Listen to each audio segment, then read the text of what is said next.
Eleanor Mason was setting the table for 12 when her phone finally lit up with the name she had spent her entire childhood waiting to see: Dad. For a second, 30 years old wounds cracked open inside her chest. Every empty birthday chair, every graduation he missed, every lie she told herself to survive him. Then she answered, not because she still loved Daniel Whitmore, but because she already knew why he was calling. "I need money, Ellie," he said before even asking how she was. Across the marble kitchen island, her husband Roman laughed quietly into his whiskey glass. "Of course he does." Eleanor stared at the reflection of herself in the dark penthouse window and felt something terrifying settle inside her. She wasn't heartbroken anymore. She was ready. If you've ever loved someone who only remembered you when they needed something, stay with this story. Because sometimes the most painful thing isn't being abandoned. It's realizing they expected you to wait forever. The first time Eleanor Mason realized her father was not coming, she was 6 years old and wearing a blue velvet dress that scratched the back of her knees. She stood backstage at her elementary school recital, clutching a paper snowflake while the other children bounced nervously beside their parents. Mothers adjusted collars, fathers lifted camcorders. Someone in the audience laughed too loudly. Eleanor kept looking toward the double doors. Every time they opened, her chest jumped. "Not yet." "Sweetheart, your father's probably stuck in traffic," her mother whispered gently, kneeling in front of her. Margaret Mason smelled like hospital soap and Chanel perfume exhaustion hidden under elegance. He said he'd try. Even at 6, Eleanor already understood that word meant disappointment. When the recital ended, children ran into their parents' arms. Eleanor walked out slowly, scanning faces one last time. No Daniel Whitmore. Margaret squeezed her tiny hand tighter and smiled with heartbreaking determination. We'll get ice cream instead." Eleanor nodded like she was okay. She became very good at pretending she was okay. By middle school, she had stopped asking where her father was. By high school, she stopped expecting him entirely. But hope was strange. It survived in quiet places, like the empty seat she kept saving for him anyway. At 16, Eleanor graduated near the top of her class from a prestigious prep school in Connecticut. The ceremony took place on a warm June afternoon beneath white tents and strings of garden lights. Wealthy families filled the lawn in linen suits and pastel dresses, while photographers snapped endless pictures. Margaret sat in the second row, proudly holding flowers. The seat beside her remained empty. Eleanor tried not to stare at it during the ceremony, but every few minutes her eyes drifted there automatically. Maybe he's late. Maybe he's parking. Maybe this time will be different. When her name echoed across the stage, Eleanor Grace Mason applause erupted around her. Margaret stood immediately, clapping harder than anyone else, but the applause Eleanor wanted never came. After the ceremony, graduates hugged their families while champagne glasses clinked beneath the summer sky. Eleanor stood alone beside a stone fountain, pretending to answer texts on her phone. In reality, she was refreshing the same empty inbox over and over again. No message, no call, nothing.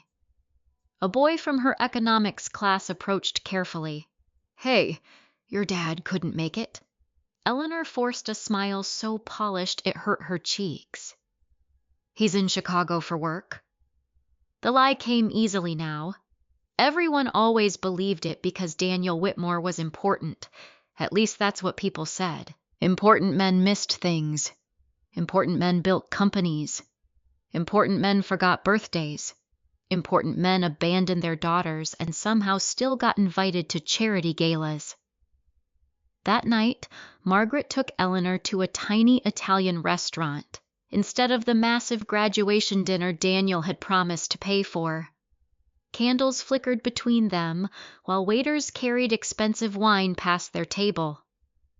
Margaret reached across the table and touched Eleanor's hand gently. "He loves you," she said softly. Eleanor stared down at her untouched pasta. "How would you know?" The question slipped out before she could stop it.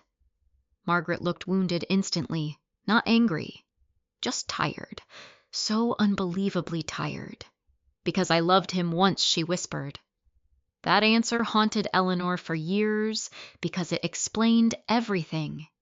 Her mother still believed love and pain belonged together, and eventually Eleanor would too. At 22, Eleanor graduated from Columbia University with honors in corporate branding and communications.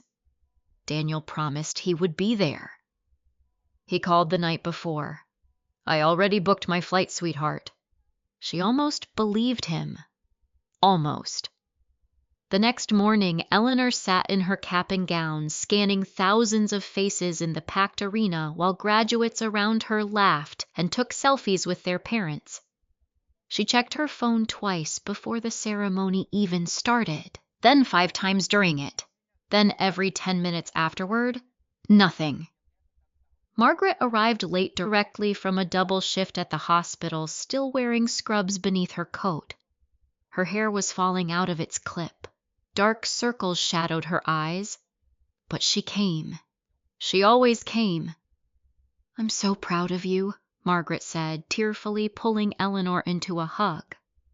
And suddenly, Eleanor hated herself for still feeling disappointed. Why was her mother never enough? Why did she keep bleeding for a man who barely remembered her existence that night while Margaret slept exhausted on the couch beside graduation flowers? Eleanor finally received a text from Daniel. "Sorry, kiddo. Huge investor emergency. Rain check, no congratulations, no apology, just dismissal." Something cold settled inside her chest that night. Not anger, not yet. Just understanding. She opened Instagram mindlessly an hour later and saw the photo accidentally. Daniel Whitmore standing beside a blonde teenage girl under sparkling birthday lights. His arm wrapped proudly around her shoulders. Caption: "Happy sweet 16 to my beautiful Savannah. Wouldn't miss this night for the world." Eleanor stopped breathing. She zoomed in slowly. Same date, same night. While she waited for him at graduation, he had been smiling for someone else. Savannah Whitmore, his other daughter. The comments beneath the post made her stomach twist. "Best dad ever." "You two are adorable family goals." Eleanor stared at the screen until the letters blurred. Then she noticed something worse. Savannah had his smile, his eyes, his effortless confidence. The kind that only came from being loved correctly. For the first time in her life, Eleanor understood the truth she had avoided for years. Her father had not failed at loving daughters. He had simply chosen which daughter deserved it. And it wasn't her. A sharp laugh escaped her throat before she could stop it. Margaret stirred slightly on the couch. Eleanor locked the phone immediately. "I'm okay," she whispered automatically, but she wasn't. Because some heartbreaks weren't loud.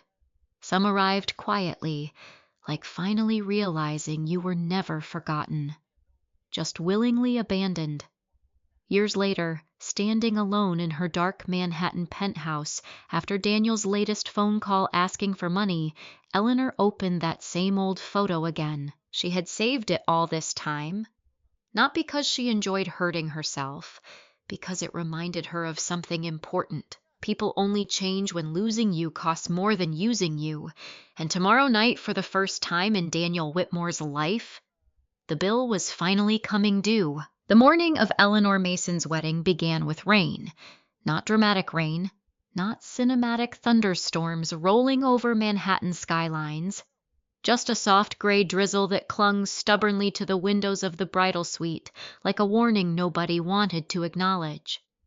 Inside the luxury country club in Westchester, everything else looked perfect. White roses climbed crystal pillars. Violin music floated through marble hallways. Staff members hurried around carrying champagne trays worth more than most people's rent. And Eleanor sat in front of a mirror while a makeup artist curled her hair into soft waves, trying not to stare at her phone every 30 seconds. "He'll come," Margaret said from across the room. Her mother wore a navy silk dress that made her look elegant, despite the exhaustion age had carved around her eyes. She adjusted Eleanor's veil gently, forcing optimism neither of them fully believed anymore. He promised. Eleanor almost laughed at that word. Promised. Daniel Whitmore had built an entire career on promises. Promises to investors, promises to women, promises to daughters. And somehow none of them ever seemed to mean anything. Still, part of her hoped. That was the humiliating thing about abandonment. No matter how many times someone broke your heart, some small, foolish part of you still waited for them to return holding glue. A knock sounded at the suite door. Roman Hale entered, looking devastatingly handsome in a tailored black tuxedo, tall, polished, expensive.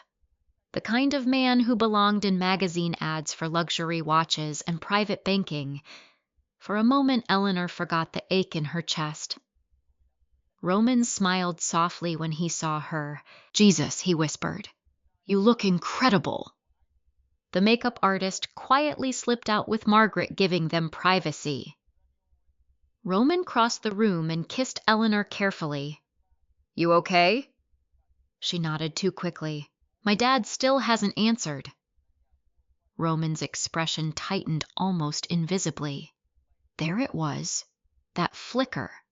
That subtle annoyance he tried to hide whenever her father came up. "He'll either show up or he won't, Eleanor." The words were calm, reasonable, but cold underneath. She looked down. "I just thought maybe today would be different." Roman exhaled slowly like a man already tired of a conversation. You can't keep letting him ruin important moments. The statement was true, which somehow made it hurt worse. Before Eleanor could answer, her phone buzzed. Her heart jumped instantly. Dad! She stood so quickly her chair scraped the floor. Roman watched silently as she answered. Dad's static crackled briefly on the line. Then Daniel's smooth, familiar voice arrived like poison wrapped in silk. "Sweetheart, listen. I'm not gonna make it." Everything inside her went still. Outside the window, rain slid slowly down glass. What she whispered. "I'm dealing with an investor situation in Miami. Total disaster. Flights are impossible right now." Eleanor closed her eyes. Of course, of course. Behind her, Roman rubbed the back of his neck impatiently. "Dad, my wedding starts in an hour. I know Ellie and I feel terrible." "No, you don't." The silence on the line sharpened instantly. Eleanor surprised herself saying it, because normally she softened things. Normally she protected him from consequences. But today something cracked. "I needed you today," she whispered. "Just once." Daniel sighed quietly, already emotionally retreating. "You're being unfair. Unfair." The word hit her harder than abandonment itself, like her pain was somehow inconvenient to him. Then he added casually, "Actually, while I have you, I'm in a bit of a cash flow situation." Eleanor stared blankly ahead. Roman stopped moving behind her. Daniel continued talking like none of this was insane. "If you could wire me $8,000 today, I can settle things by Monday. Her wedding day. Her wedding day." And he was asking for money. A sharp ringing filled Eleanor's ears. "I have to go," she whispered. "Ellie." She hung up. For several seconds, the room remained completely silent. Then Roman gave one short, humorless laugh. Unbelievable. Eleanor swallowed hard, trying desperately not to cry. Not now. Not with makeup already done and 200 guests waiting downstairs. Roman poured himself whiskey from the crystal bar cart near the window. "He really asked you for money on our wedding day?" She nodded once. Roman stared at her for a moment before shaking his head. I don't understand how one man can manipulate you this easily. The words sliced deeper than he intended. Or maybe exactly as deeply as he intended. I'm not being manipulated, Eleanor said quietly. Roman lifted an eyebrow. Really, his tone made her feel childish, weak, embarrassing. She looked away immediately. Downstairs, guests began filling the ballroom beneath towering chandeliers. Eleanor could hear distant laughter and clinking champagne glasses drifting faintly through the suite walls. Everything beautiful, everything expensive, everything carefully curated to look like happiness. Margaret returned moments later and instantly understood. Her face fell slightly. He's not coming. It wasn't a question. Eleanor shook her head. Margaret closed her eyes briefly, like someone reopening an old wound that never fully healed. We don't need him, she said softly. But Eleanor still looked at the door during the ceremony anyway. The ballroom glowed gold beneath candlelight as string musicians played softly. Guests rose as Eleanor walked down the aisle on Margaret's arm instead of her father's. People tried not to stare, but they did. Upper-class weddings were performances, and everyone noticed when a leading actor failed to appear. Eleanor could practically hear the whispers moving through the crowd. Where's her father? Didn't he come? That's awkward. Roman stood waiting at the altar, looking perfect and composed. But when Eleanor reached him, she noticed something unsettling in his expression. Not sympathy, embarrassment. Like her family dysfunction reflected badly on him, the ceremony blurred after that. Vows, applause, kisses, champagne. At some point, Eleanor became Mrs. Roman Hale while emotionally floating several feet outside her own body. Then came the father-daughter dance, or rather, the absence of it. The DJ awkwardly skipped over the scheduled announcement. An uncomfortable silence spread across the ballroom before music resumed too quickly. Eleanor wanted the floor to swallow her whole. Roman leaned toward her during dinner. You okay, no? At least she answered honestly. Roman took a slow sip of wine. You have to stop expecting people to become who they've already proven they aren't. Again true. Again cruel. Hours later, Eleanor escaped briefly onto a balcony overlooking rain-soaked gardens below. Her heels ached. Her smile hurt. Her chest felt hollow. She pulled out her phone one last time. No apology from Daniel, no explanation, just a bank transfer request notification. $8,000, memo temporary emergency. Proud of you, kiddo. Eleanor stared at the screen in disbelief. Roman stepped onto the balcony behind her. You should block him, he said flatly. She laughed weakly.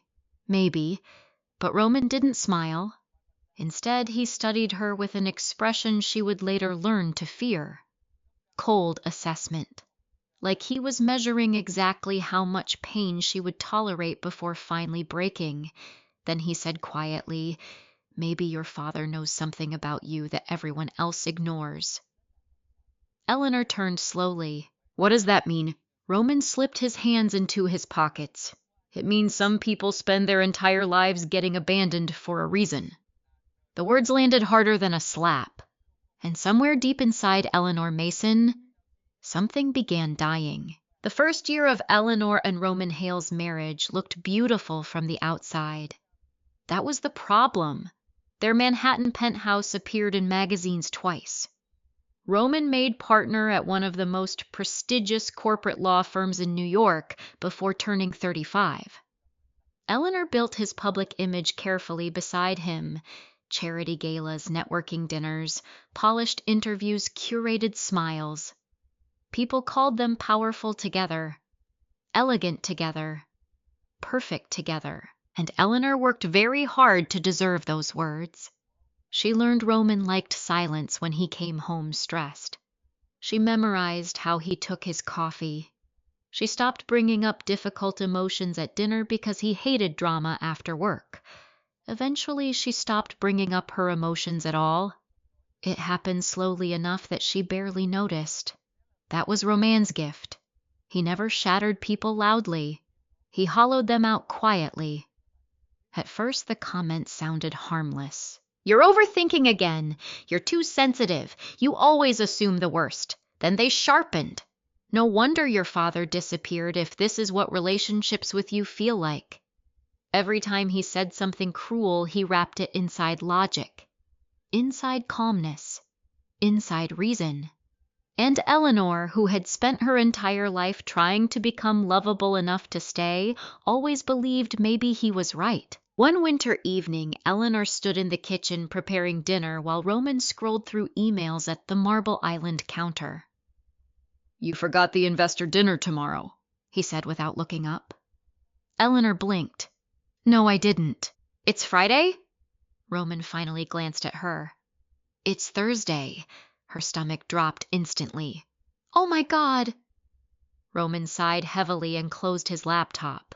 "You really need to get yourself together lately. I'm sorry.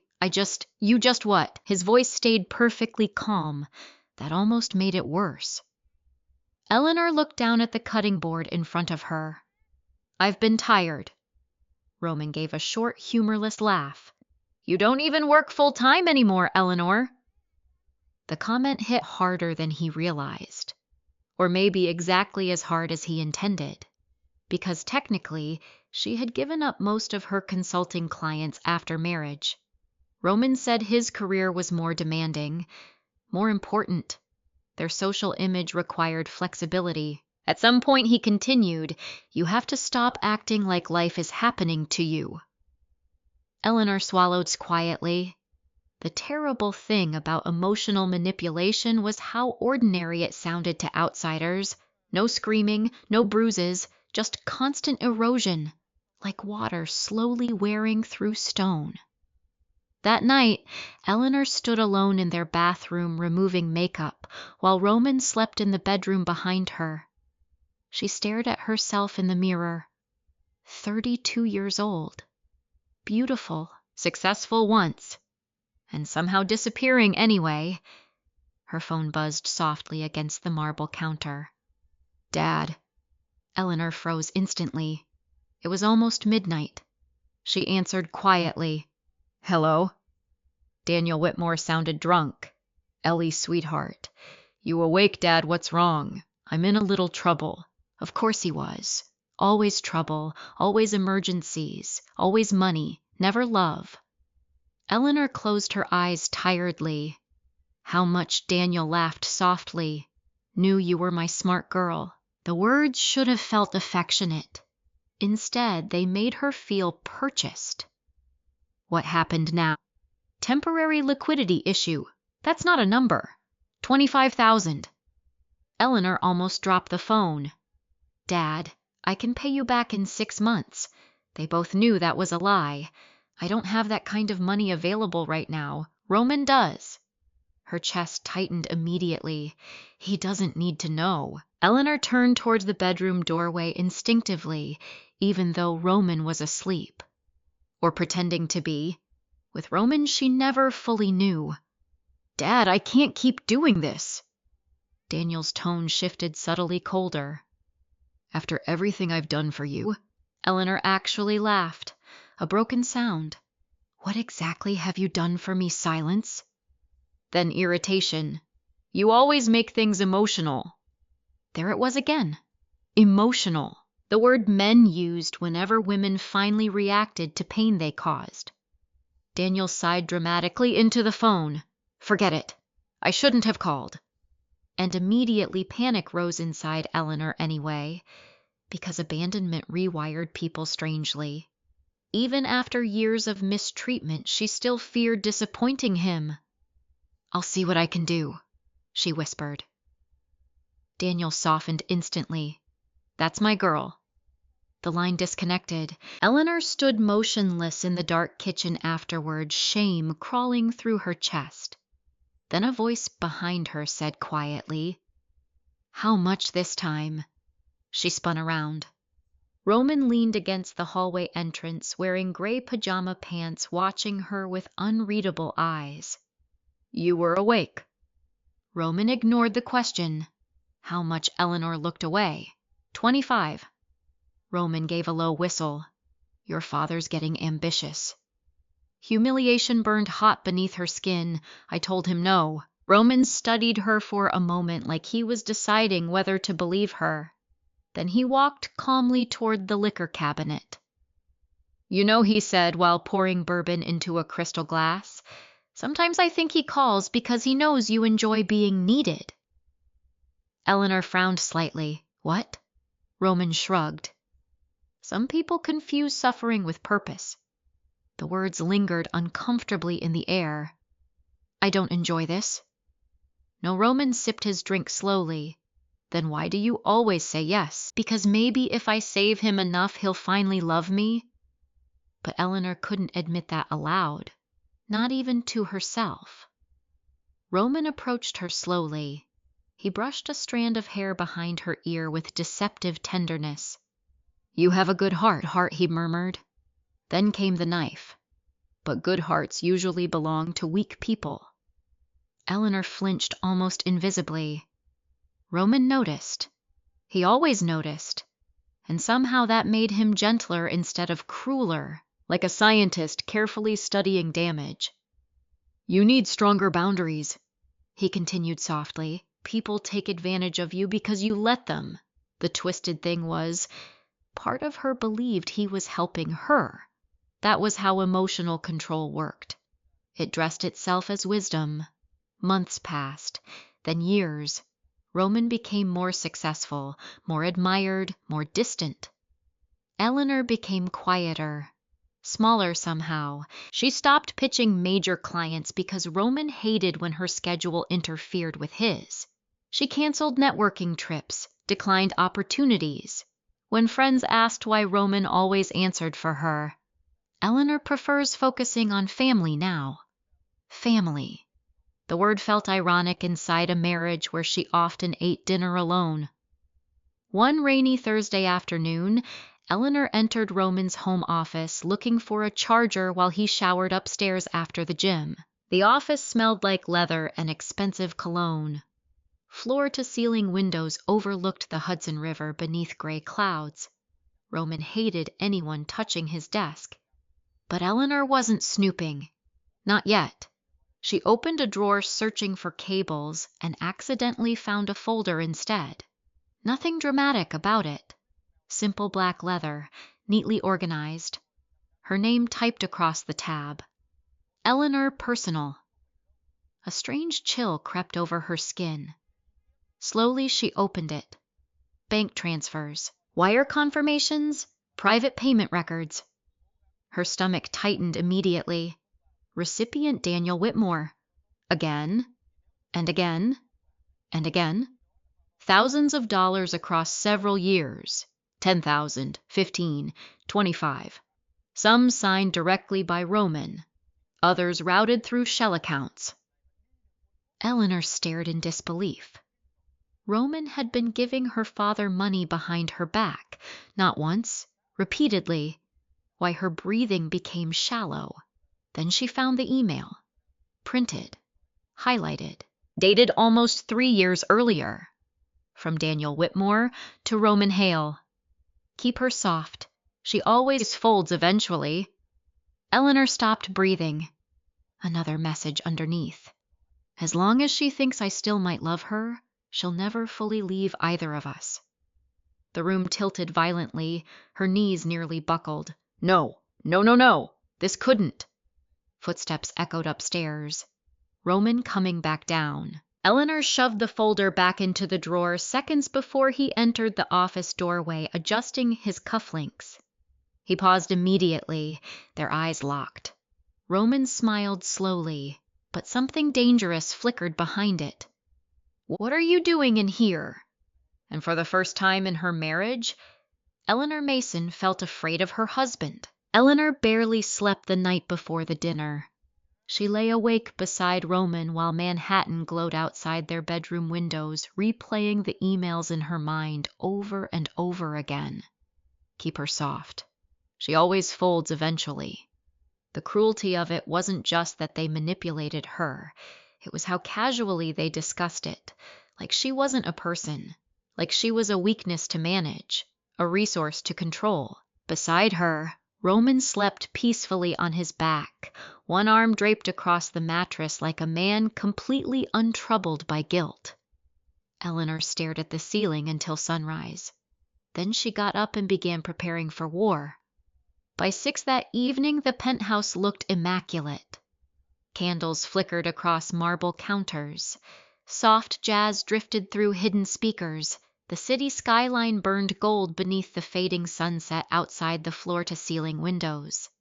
Everything looked warm, elegant, intimate, which was ironic, considering Eleanor wanted to burn the entire illusion to the ground. She wore black silk instead of color. Roman noticed immediately. "You look like you're attending a funeral," he said, while adjusting the cuffs of his charcoal suit. Eleanor met his eyes calmly in the mirror. "Maybe I am." Roman studied her for a second longer than usual. Ever since the office incident, something between them had shifted subtly.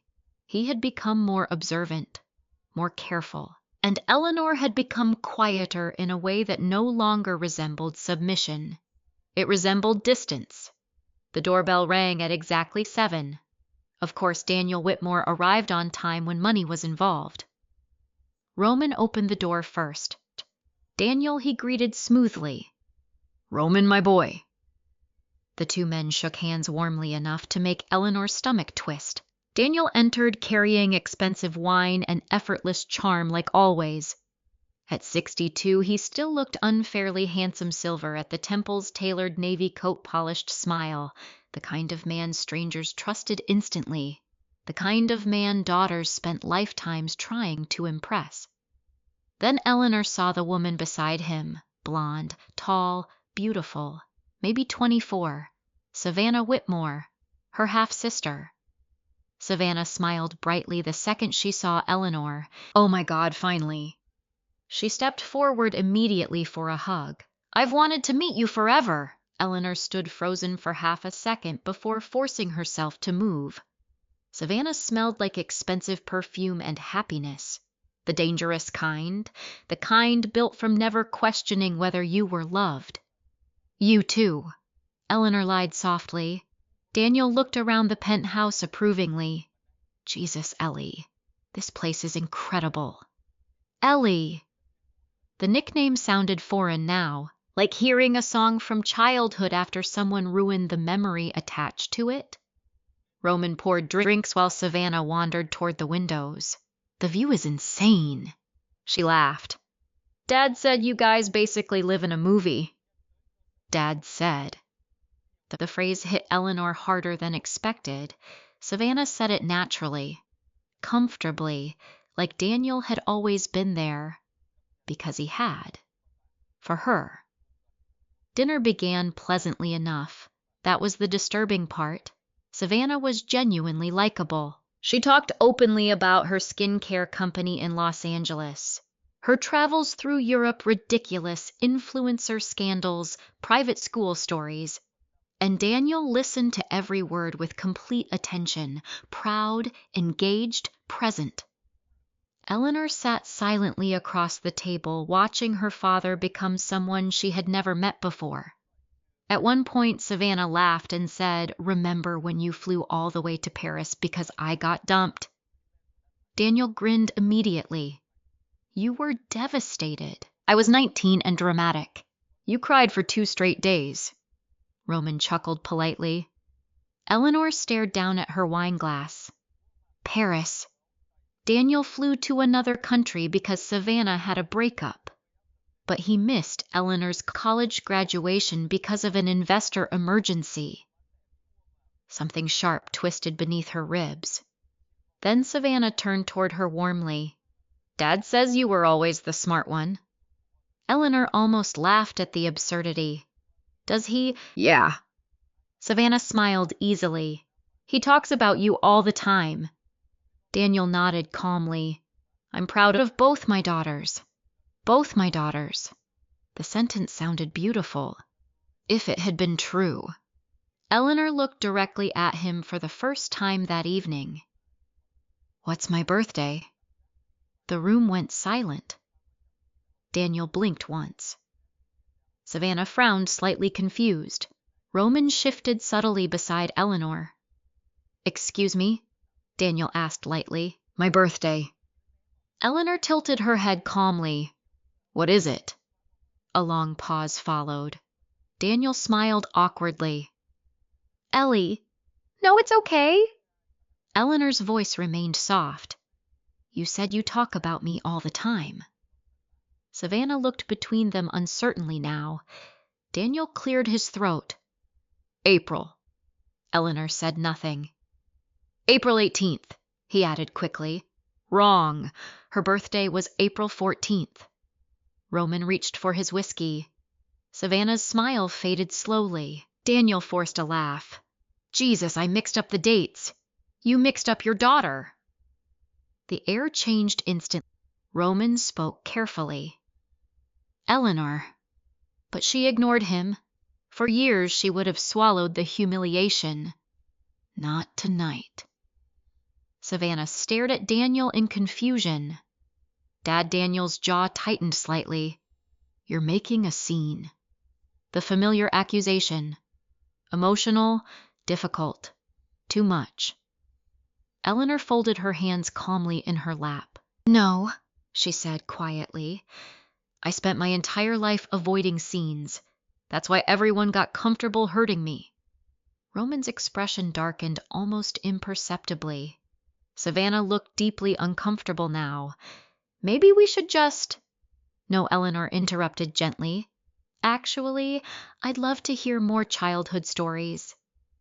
Daniel gave her a warning look, but Eleanor continued anyway. "Tell me about Savannah's dance recitals." Savannah smiled uncertainly. "Dad came to every single one." "Of course he did. What about graduations?" Daniel inhaled sharply. Savannah laughed softly. "He cried at mine." Roman looked down at his drink. Eleanor noticed, because suddenly everyone at the table understood what Savannah still didn't. Daniel had not been absent because he couldn't show up. He had been absent because Eleanor wasn't worth showing up for. Savannah slowly turned toward her father. "You missed Eleanor's graduation." Daniel immediately straightened. "I was working constantly back then, but you came to mine." "Savannah? And her wedding too." Silence. Heavy. Ugly. Daniel rubbed his jaw irritably now. "You don't understand the full situation." Eleanor almost admired how quickly men weaponized complexity when simple truth made them look monstrous. Then Daniel shifted the conversation exactly where it always went. Money. "Look," he sighed dramatically. "The reason I really wanted tonight was because I'm dealing with some temporary business issues." Roman relaxed, instantly grateful for the subject change. Savannah looked embarrassed. Daniel continued smoothly. "There's a development project in Miami that collapsed unexpectedly." "How much?" Eleanor asked flatly. Daniel blinked, then smiled carefully. 75,000. Roman inhaled quietly beside her. Savannah looked shocked. "Dad." "It's temporary," Daniel insisted quickly. "I just need help stabilizing things." Eleanor stared at him for several seconds, then at Savannah, then at Roman. 3 people waiting for her to absorb the discomfort, to fix it, to fold, like always. But tonight she noticed something for the first time. No one at this table looked worried about losing her, only losing access to her. Eleanor reached slowly for her wineglass. Then she asked the question quietly enough to slice through everyone at once. "Did you ever once save anything for me?" Daniel froze. And for the first time all evening, no one had an answer. The silence after Eleanor's question felt almost alive. "Did you ever once save anything for me?" Daniel Whitmore looked stunned for exactly 2 seconds before instinct took over. Deflection, charm, control. Eleanor, he said carefully, that's not fair. There it was again. Not I'm sorry. Not I failed you. Just unfair. Like her pain was an accusation he didn't deserve. Savannah shifted uncomfortably beside him. Dad? Daniel turned toward her immediately, voice gentler. Sweetheart, you don't understand the pressure I was under back then. Eleanor almost smiled. Pressure. Men like Daniel always had elegant words for selfishness. Roman leaned back in his chair, slowly watching the conversation like a corporate negotiation instead of a family collapse. You're emotional right now, he said calmly toward Eleanor. Maybe this isn't productive. Eleanor looked at her husband, then really looked at him, at the expensive watch on his wrist she had bought for their anniversary, at the relaxed posture of the man who had never once feared abandonment, at the subtle irritation in his eyes every time her feelings became inconvenient. Something cold moved quietly through her chest. You know, she said softly, it's interesting how often men use the word emotional when women finally stop lying about being hurt. Roman's jaw tightened almost invisibly. Daniel exhaled heavily. I didn't come here to fight. No, Eleanor replied. You came here for $75,000. Savannah looked horrified now. Wait, Dad, is that true? Daniel rubbed his forehead dramatically like he was the victim of exhaustion rather than consequence. It's a temporary business issue. How temporary? Eleanor asked. He ignored her. Savannah stared at him. You asked her for money on the first night we all meet. It's family. Eleanor let out a quiet laugh. The sound startled even her, because there was no sadness left in it anymore, only clarity. Family, she repeated softly. That's a fascinating word coming from you. Daniel's patience finally cracked slightly. Oh, for God's sake, Eleanor, what exactly do you want from me tonight? The truth, the real truth. Not polished excuses, not carefully edited history. Just honesty for once. Eleanor folded her hands together calmly on the table. I want to know why Savannah deserved a father and I didn't. Savannah's eyes widened instantly. Daniel looked furious now. This is inappropriate. No, Eleanor said quietly. What was inappropriate was watching another little girl get the version of you I begged for. Roman stood and walked toward the bar cart. Classic Roman. Whenever emotions became too real, he physically distanced himself. You're turning this into punishment, he muttered while pouring another drink. Eleanor looked at him sharply.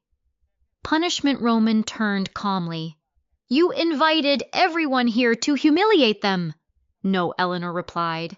I invited everyone here because I'm tired of being the only person in this room expected to absorb pain quietly. That landed.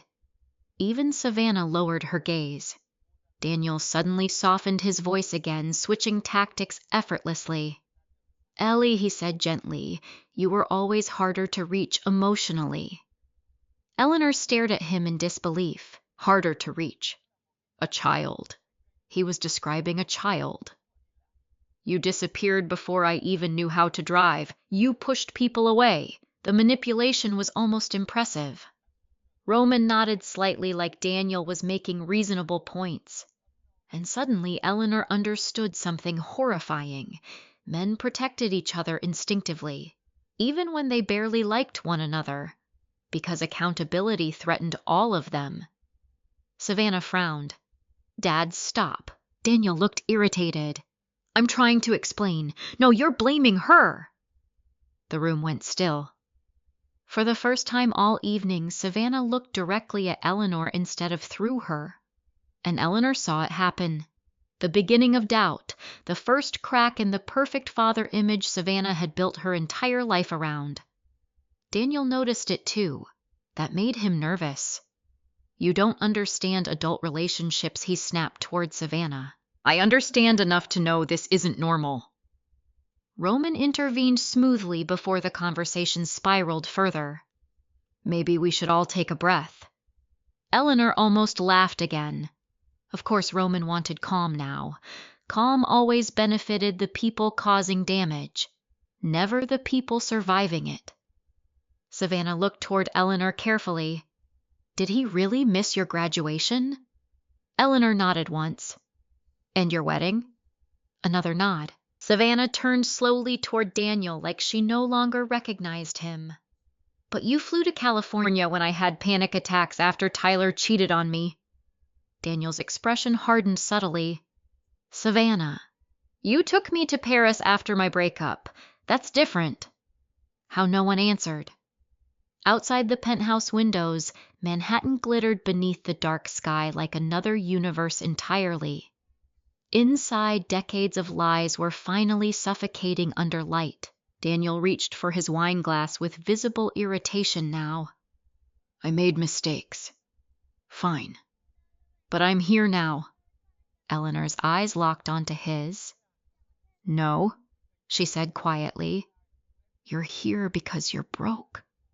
The truth landed like broken glass across the table. Daniel slammed his glass down harder than intended. You think you're perfect. Eleanor blinked once slowly. No. Then maybe stop acting morally superior. Roman stepped forward immediately. Daniel. No! Daniel snapped. She spent her whole life making me the villain because she enjoys being the victim. Victim. The words sliced through Eleanor cleanly because suddenly she realized something devastating. He truly believed that. In Daniel's mind, abandonment was just another disagreement Eleanor exaggerated emotionally. Years of grief reduced to inconvenience. Savannah looked sick now. Dad. But Daniel kept going, too angry to stop. You always needed too much. Too emotional. Too sensitive.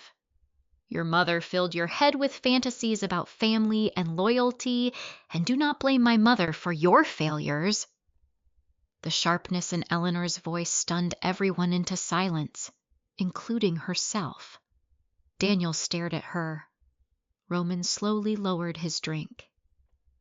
Eleanor leaned forward, slightly calm, but deadly now. My mother worked double shifts while you built another family. Her voice trembled once before steadying again. She sat alone at every graduation, every birthday, every holiday. And somehow she still protected your image because she didn't want me growing up hating my father. Daniel looked away first. Not Eleanor. Him. That mattered. A lot. Savannah whispered softly. You told me Eleanor stopped talking to you. Eleanor closed her eyes briefly. Of course he did. Daniel immediately recovered. This conversation is getting distorted. No, Eleanor said quietly. For the first time in my life, it's finally honest. Then she reached beside her chair calmly and lifted a thick cream-colored envelope onto the table. Roman froze instantly. Daniel frowned. Savannah looked confused. Eleanor placed the envelope directly between them. Inside were copies, bank transfers, emails, financial records. Years of secrets. Roman's face lost color first, and Eleanor finally realized something beautiful. They were afraid now. For a moment, nobody moved. The cream-colored envelope sat in the center of the dining table like a bomb nobody wanted to touch. Outside the penthouse windows, Manhattan shimmered in cold silver light. Somewhere far below, traffic moved endlessly through the city. But inside Eleanor Mason's dining room, the world had stopped breathing. Roman recovered first. Of course he did. Control was instinctive for him. What is this? He asked calmly, too calmly. Eleanor looked at him across the candlelight. You tell me. Roman held her gaze for several seconds before reaching for the envelope. Eleanor stopped him immediately. No. Something in her voice made him pause. Not fear, not pleading. Authority. It unsettled him instantly. Daniel leaned back in his chair, visibly irritated now. Eleanor, enough with the theatrics. Theatrics. She almost smiled. That's interesting coming from a man who built 2 separate families and performed different personalities for each one. Savannah looked physically ill. Please stop saying it like that. Eleanor turned toward her softly, and for the first time that evening her anger disappeared completely, because Savannah wasn't the enemy. She was evidence. Evidence that Daniel Whitmore had always been capable of love, just selective with it. "I'm sorry," Eleanor said quietly. "None of this is your fault." Daniel immediately seized the opening. "Exactly. So maybe we should stop this before everyone says things they regret." "No," Eleanor replied calmly. "Tonight is the first honest conversation this family has ever had." Roman's jaw flexed slightly. "You're spiraling." That word again. The language men used when women became difficult to manipulate. Eleanor leaned back slowly in her chair. "No, Roman. I'm remembering." Silence. Heavy. Uncomfortable. Then Eleanor finally opened the envelope herself. Paper slid softly across marble as she spread the documents across the table one by one. Wire transfers, private banking statements, email screenshots, tax filings. Savannah stared downward in confusion. Daniel's expression hardened with every page. Roman looked angry now. Actually angry. And that frightened Eleanor less than it should have, because she finally understood something important. Men like Roman only looked powerful when women were still trying to keep peace. "Eleanor," Roman said, "carefully put those away." She ignored him. "This," she said, softly sliding one paper toward Savannah, "is a transfer from Roman to Daniel 3 months after our wedding." Savannah frowned. Why would Roman send Dad money? Daniel answered too quickly. "Business investment." Eleanor placed another document beside it. "And this is another one, then another, and another. Amounts increasing over years. 10,000, 20,000, 35. Savannah looked stunned now. Roman's voice lowered dangerously. "You're embarrassing yourself." Eleanor slowly looked at her husband. "No," she said quietly. "I spent years embarrassing myself, begging people to love me correctly. This is different." Roman stood abruptly from the table. The movement made Savannah jump slightly.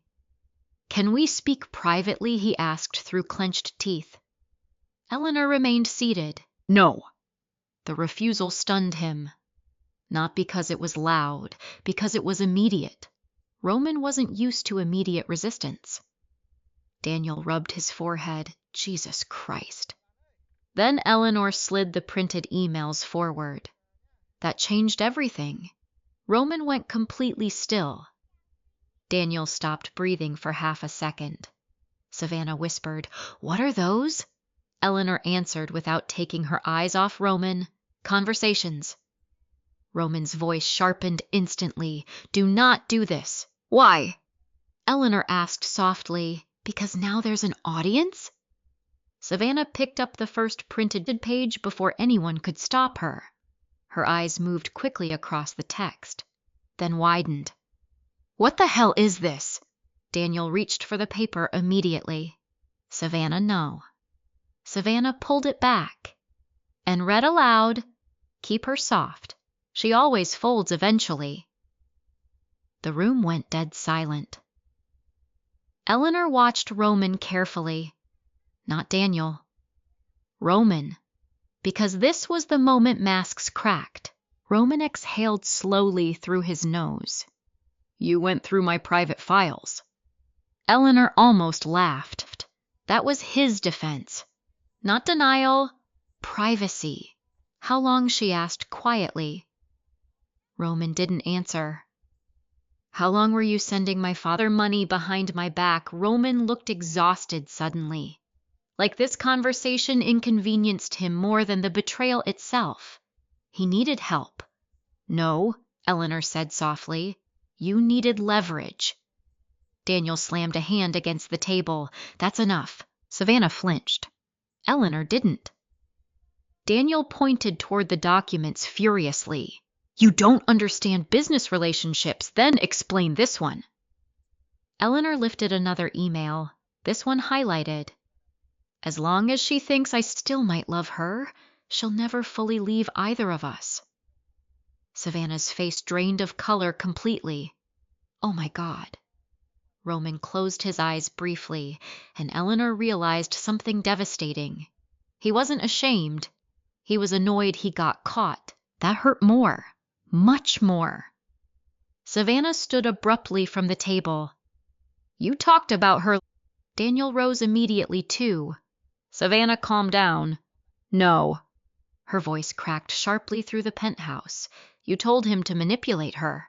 Daniel's patience snapped. Oh, for God's sake, stop acting naive. Relationships are complicated. No, Eleanor said quietly. Manipulation is complicated. Love is actually very simple. Roman stepped toward her slowly. You're twisting context. Eleanor looked up at him. How? Roman hesitated. That tiny hesitation felt better than revenge. Because Roman Hale always had answers, always had composure, until now. You were emotionally unstable after your mother got sick, he said carefully. Daniel and I were trying to protect you. Eleanor stared at him in disbelief. Then she laughed. Actually laughed. Soft, broken, dangerous. You convinced my own father to keep me emotionally dependent, and you're calling that protection. Roman's expression darkened. You're not thinking rationally. There it is again, Eleanor whispered. Every time I get close to the truth, suddenly I'm irrational. Daniel looked furious now. This entire dinner was a setup. Yes, Eleanor replied calmly, because none of you would have told the truth otherwise. Savannah turned toward her father slowly. Did you ever love her? The question landed brutally. Daniel blinked, then looked away. And somehow that silence answered everything. Eleanor felt it physically, not heartbreak, not anymore, just confirmation. Savannah covered her mouth, tears filling her eyes. You told me she abandoned you. Daniel rubbed his jaw angrily. It wasn't that simple. Then explain it. Nobody spoke, because there was nothing left to explain. Finally, Eleanor stood from the table. The city lights behind her reflected against the glass walls, turning her silhouette into something colder, stronger. I spent my whole life believing something was wrong with me, she said softly. I thought if I became successful enough, beautiful enough, forgiving enough, maybe people would finally stay. Roman watched her carefully now, not like a wife, like a threat. Eleanor continued, but the problem was never that I was hard to love. She looked directly at Daniel. Then Roman, the problem was that both of you benefited from me believing I was.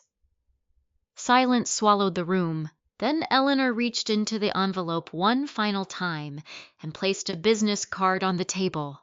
Victoria Kane, family law attorney. Roman's face changed instantly. For the first time all night, he looked afraid. Roman Hale had always believed composure was power. Even now, standing in the middle of his luxury penthouse dining room, while his marriage collapsed in front of witnesses, he tried to wear calmness like armor, but Eleanor could finally see the cracks, tiny ones, around his mouth, in the stiffness of his shoulders, in the way his fingers flexed once at his side when he looked at Victoria Kane's business card sitting on the table. Fear.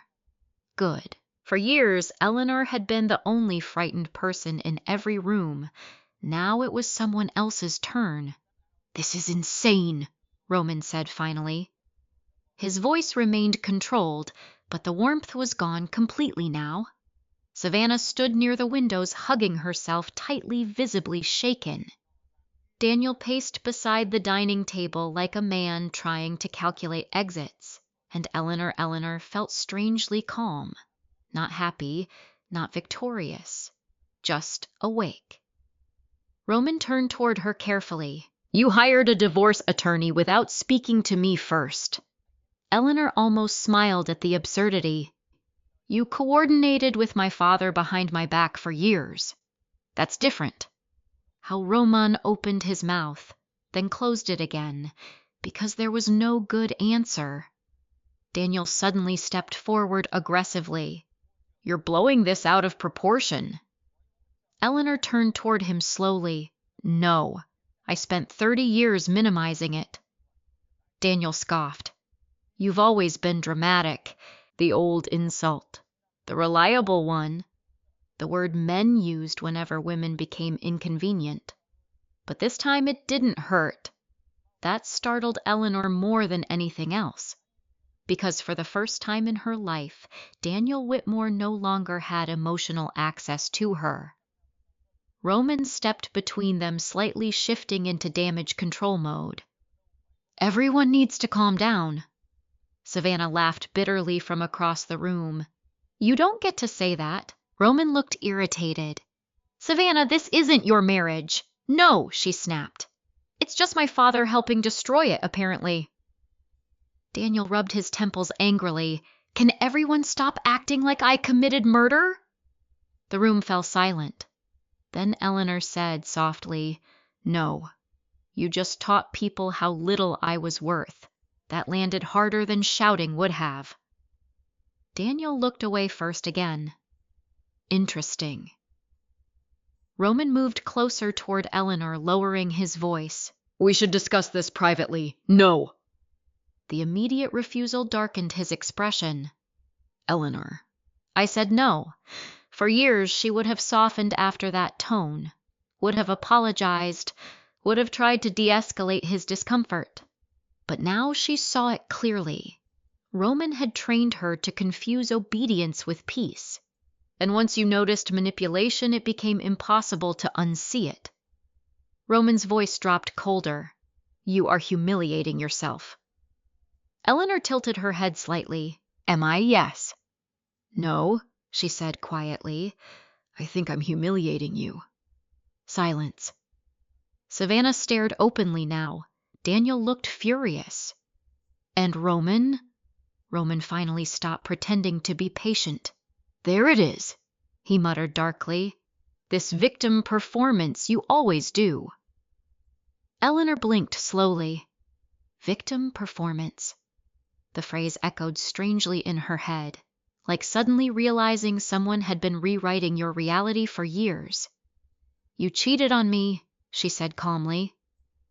Roman's jaw tightened. "That's not what this is about." "It's exactly what this is about." Savannah frowned sharply. "Wait." What Roman immediately looked toward Eleanor. Warning. Dangerous warning. But Eleanor was no longer afraid of losing him. That changed everything. "You didn't tell her," she asked softly. "Eleanor, there's a woman named Lauren Pierce." Roman closed his eyes briefly. Savannah looked confused. "Who's Lauren?" Eleanor walked calmly toward the kitchen counter and picked up her phone. Then she turned the screen toward Savannah. Hotel receipts, photos, private messages. Lauren smiling beside Roman at a rooftop bar Eleanor had once begged him to take her to. Savannah covered her mouth instantly. Oh my God. Daniel looked genuinely stunned for the first time all evening. Roman's voice became razor sharp. "Put the phone down." Eleanor ignored him. "She's 27. Eleanor continued quietly. "Works at your husband's law firm." "Sorry." "Worked." Roman stepped forward fast enough to make Savannah flinch. "That is enough." The anger in his voice finally surfaced fully now. Not polished, not corporate, not charming, just rage. And suddenly Eleanor remembered every moment she had made herself smaller to avoid seeing this side of him. The realization made her nauseous. "You told me I was paranoid," she whispered. Roman laughed coldly. Because you are. You told me I was emotionally unstable. You are emotionally unstable. There it is, Savannah said quietly. Everyone turned toward her. Tears filled her eyes now. You keep doing that. Roman stared at her blankly. Doing what? Making her sound crazy instead of answering her. The room shifted again. Eleanor saw it happen in real time. Another woman recognizing manipulation. Roman noticed too. That irritated him immediately. You don't know anything about our marriage. Savannah wiped at her eyes angrily. I know she looks terrified every time you raise your voice. Roman went still. Completely still. Because suddenly everyone saw it. The control, the intimidation, the emotional conditioning. Daniel stepped in quickly, desperate to redirect attention. This entire thing is becoming hysterical. Eleanor laughed softly. You know what's funny? Nobody answered. For years, both of you trained me to believe my emotions were the problem. Her eyes moved between Roman and Daniel carefully. But somehow, every woman in this room understands exactly what's happening. Savannah looked down immediately because she did understand now, and that hurt. Daniel slammed his hand against the marble counter. I am sick of being blamed for every disappointment in your life. Eleanor stared at him calmly. I stopped blaming you years ago. That surprised him. I just finally stopped protecting you. The words sliced deeper than yelling ever could. Daniel looked almost wounded. Good. Let him feel something for once. Roman grabbed his jacket from the chair abruptly. We're done here! Eleanor watched him carefully. No, she said softly. You're just losing control of the narrative. Roman laughed bitterly. Jesus Christ! Did your lawyer teach you that line? No, Eleanor replied. Pain did. Silence swallowed the room. Then Roman made a mistake. A small one, but fatal. He stepped close enough for only Eleanor to hear him clearly. You think anyone's going to believe you over me? There it was. The real Roman. Not angry about betrayal, not sorry, confident. Confident that power, status, and charm would protect him. Eleanor met his gaze steadily. You spent years teaching me I was weak, she whispered. That was incredibly stupid of you.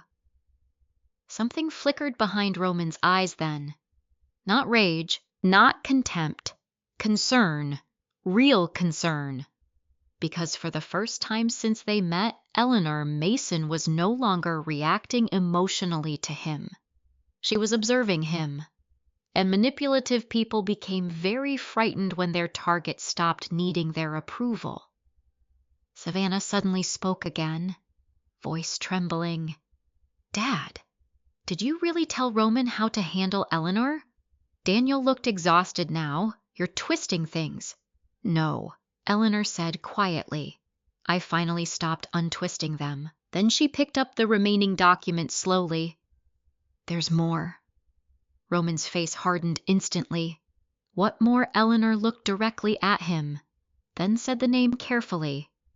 Lauren Pierce isn't just your assistant. Roman went pale. And Eleanor realized she had finally found the one secret he truly feared. Roman Hale recovered quickly.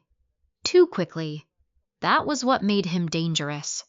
For one brief second after Eleanor mentioned Lauren Pierce, real panic crossed his face. Raw. Human. Uncontrolled. Then it vanished beneath the polished mask again. You're tired, he said calmly. Eleanor almost admired the audacity. Not denial, not explanation, just immediate psychological repositioning. Like if he could make her appear unstable enough, nobody would question him. Savannah looked between them in disbelief. Are you seriously trying to gaslight her right now? Roman's expression hardened. Be careful throwing around words you don't understand. Eleanor noticed how automatically he tried to intimidate younger women, dismiss them, shrink them. It had probably worked his entire life. But tonight the illusion was cracking too publicly. Daniel stepped forward, clearly desperate for the evening to end. "This has gone too far." "No," Eleanor said quietly. "It hasn't gone far enough." She picked up another document from the table and slid it toward Roman. A financial statement. His eyes flicked downward once, then sharpened. "You went through my private accounts." "No," Eleanor replied. "Forensic accountants did. That landed."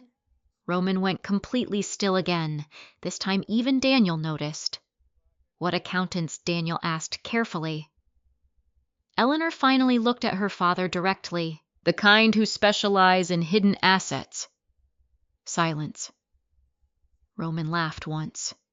Cold. Disbelieving. You hired investigators. You hid money. That money was protected." "From who?" Eleanor asked softly. Your wife Roman's jaw tightened. And suddenly she saw it. Not love, not regret, resentment. Roman genuinely believed he deserved control over everything because he earned more, because he was smarter, because Eleanor was emotionally damaged enough to tolerate less. That realization should have shattered her. Instead, it made her feel strangely free. Savannah stared at the paperwork spread across the table. "Oh my God," she whispered. "How long has this been happening?" Eleanor answered without looking away from Roman. "Long enough that I forgot what honesty felt like." The room fell quiet again. Then Roman did something unexpected. He smiled. Not warmly, dangerously. "You think you're going to win some kind of moral victory here?" he asked quietly. Eleanor tilted her head slightly. "I already did."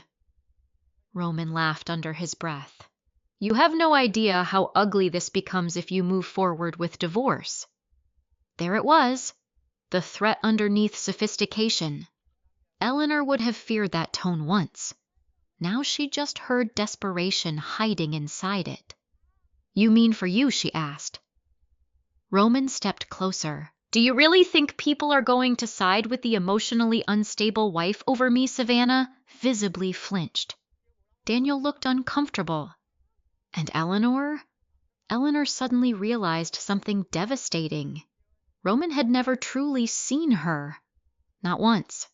To him, she was a psychological profile, a set of wounds, a woman whose abandonment trauma made her easier to control. That wasn't marriage, that was management.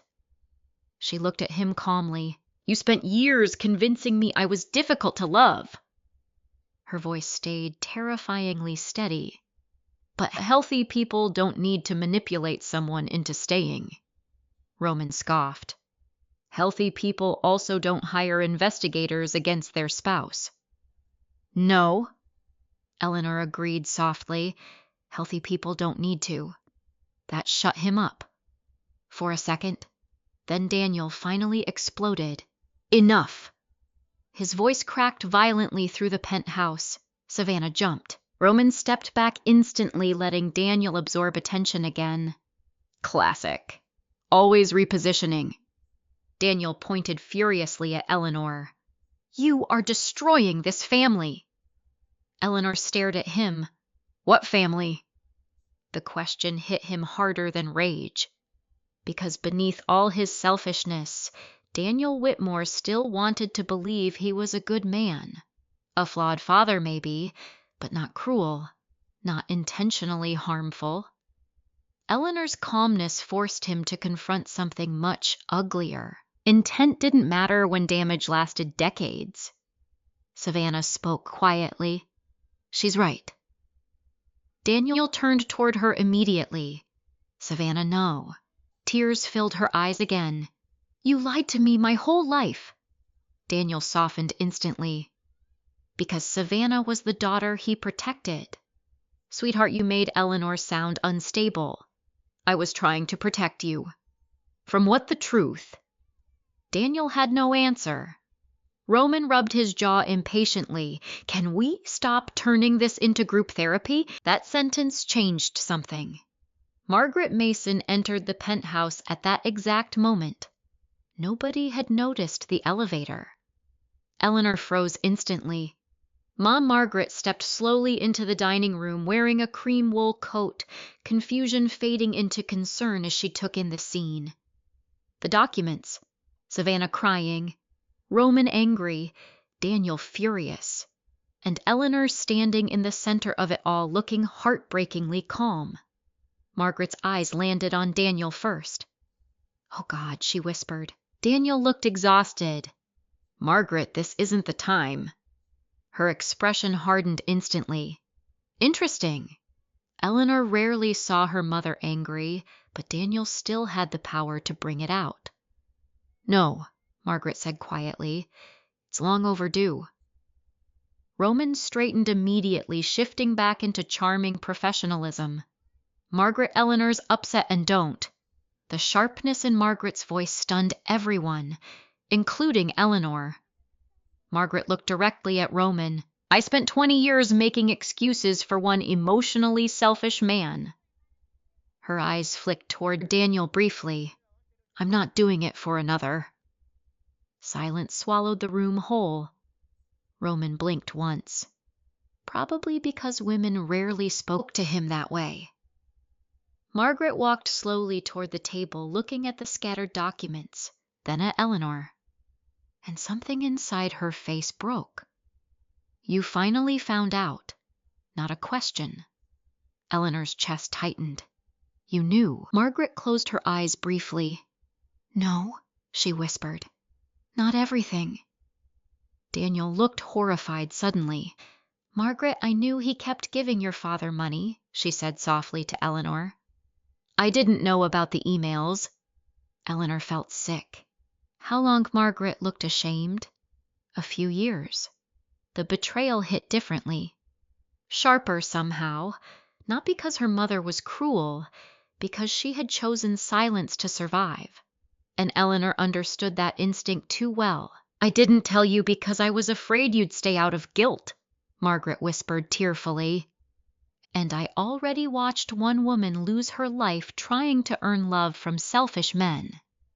Eleanor looked at her mother for a long moment, then suddenly saw it clearly. Margaret wasn't weak. She was exhausted. There was a difference. Roman checked his watch impatiently. "We're clearly not resolving anything tonight." Eleanor turned toward him slowly. "Oh, I think we resolved plenty." Roman's eyes narrowed slightly. Then his phone buzzed. He glanced downward automatically, and Eleanor saw it. Just 1 second. But enough. The name on the screen. Lauren. Roman declined the call immediately. Too late. Savannah noticed too. "Oh my God," she whispered. Roman slid the phone into his pocket calmly. "It's work." Eleanor laughed softly. "No," she said. "It's your girlfriend." The room detonated again. Daniel looked disgusted now. Jesus Christ, Roman. Interesting. Suddenly infidelity bothered him when it wasn't his own. Roman looked directly at Eleanor. And for the first time since they met, his voice carried genuine venom. "You think this makes you powerful?" Eleanor met his gaze without fear. No, she said quietly. Then she picked up her purse. "I think surviving you did." And with that, Eleanor Mason walked toward the elevator while everyone else remained trapped inside the ruins of the lies they built around her. But just before the doors closed, Roman called after her, and what he said next made Eleanor stop cold. "You leave tonight," he warned quietly, "and you'll lose everything." "You leave tonight," Roman warned quietly, "and you'll lose everything." The elevator doors remained open between them. Eleanor stood motionless inside the golden light of the private lift, while the penthouse behind Roman looked colder than she had ever seen it.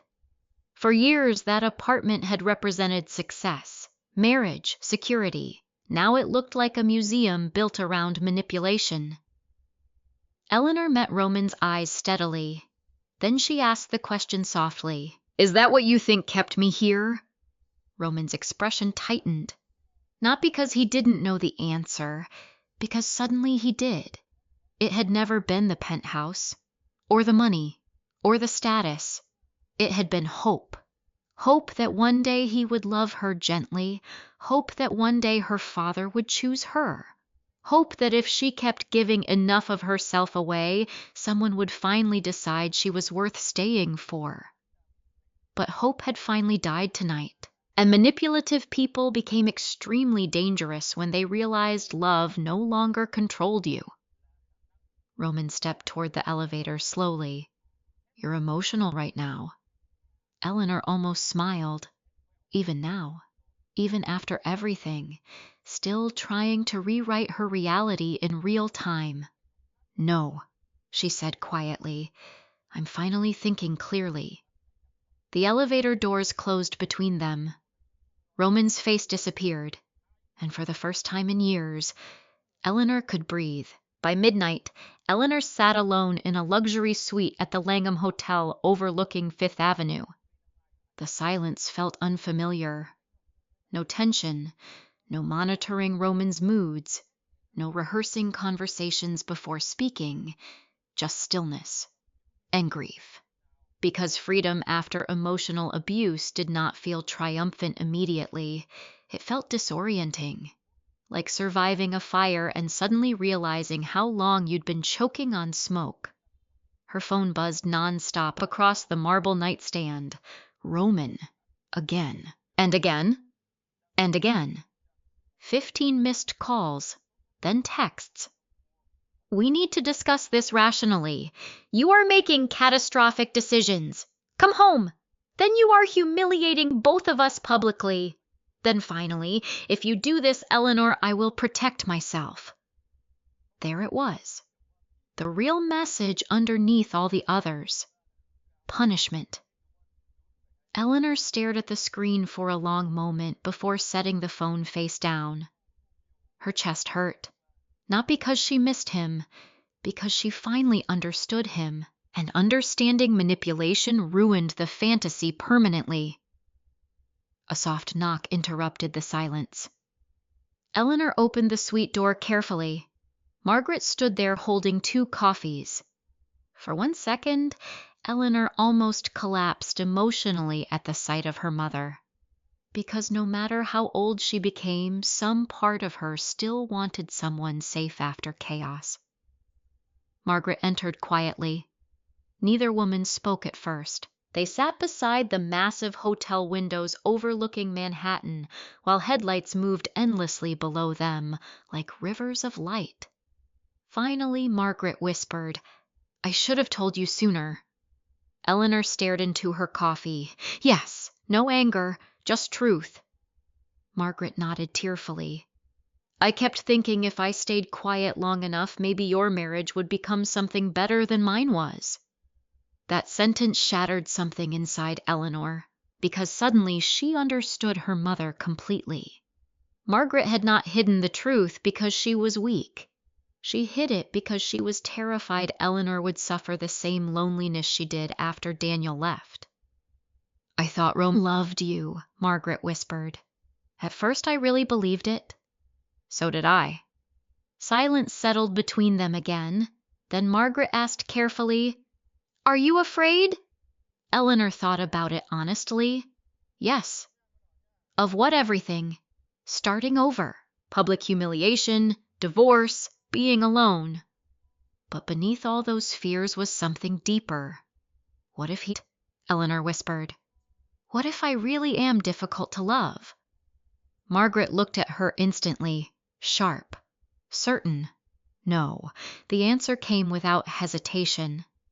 Eleanor felt tears rise immediately because her mother had defended Daniel for decades. But not Roman. Never Roman. Margaret reached across the couch and took Eleanor's hand. "Selfish men always call women difficult when they stop accepting crumbs." That line settled deep inside Eleanor's chest. Hours later, after Margaret finally fell asleep in the adjoining suite, Eleanor sat alone at the small dining table reviewing documents again, bank statements, property records, corporate filings, and then she saw it. Something she had missed before. A transfer attached to Roman's private holding company. Collateral authorization. Her stomach tightened instantly. Eleanor leaned closer. No, no, no, no. She flipped through more pages quickly, then another, then another. By the time she finished reading, her hands were shaking. Roman had leveraged her inheritance. Without telling her, the inheritance Margaret's parents left Eleanor after they died, family money protected under separate asset agreements. Or supposed to be. Roman had used portions of it as collateral backing one of his corporate expansion deals. If the deal collapsed, she could lose millions. Eleanor felt physically sick, not because of the money itself, because of the entitlement. Roman truly believed everything connected to her belonged to him eventually. Her emotions, her loyalty, her future, her body, her finances, all assets. A new wave of clarity crashed through her violently. This marriage had never been partnership. It had been acquisition. Her phone rang again. Roman. This time Eleanor answered. Silence stretched briefly across the line before Roman spoke. His voice sounded calmer now, controlled again. I'm glad you picked up. Eleanor said nothing. Roman exhaled quietly. You embarrassed yourself tonight. There it was. Not I hurt you, not I'm sorry. Just reputation, image, control. Eleanor stared out at the city lights. You used my inheritance. Silence. Tiny, but enough. Roman recovered quickly. It was temporary restructuring. You forged financial authorization. I had legal access as your spouse. No, Eleanor whispered. You had access because I trusted you. Roman's tone hardened slightly.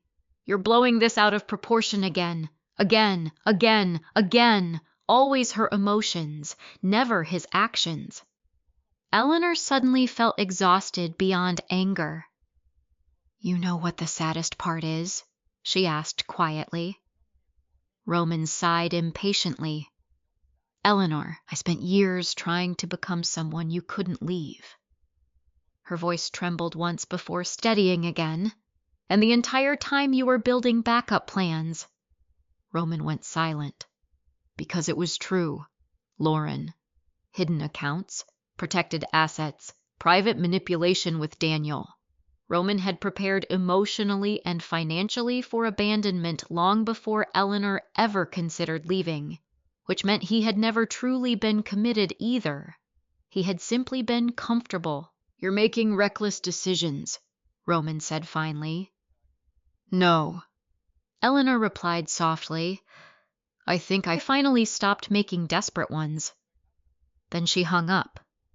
Immediately afterward, her phone rang again. Unknown number. Eleanor almost ignored it, then answered carefully. Hello? A nervous female voice spoke quietly on the other end. Mrs. Hale Eleanor frowned slightly. Yes. A pause. Then, my name is Lauren Pierce. Everything inside Eleanor went cold, and Lauren's next sentence changed everything. I think Roman is going to destroy evidence. Eleanor sat upright instantly.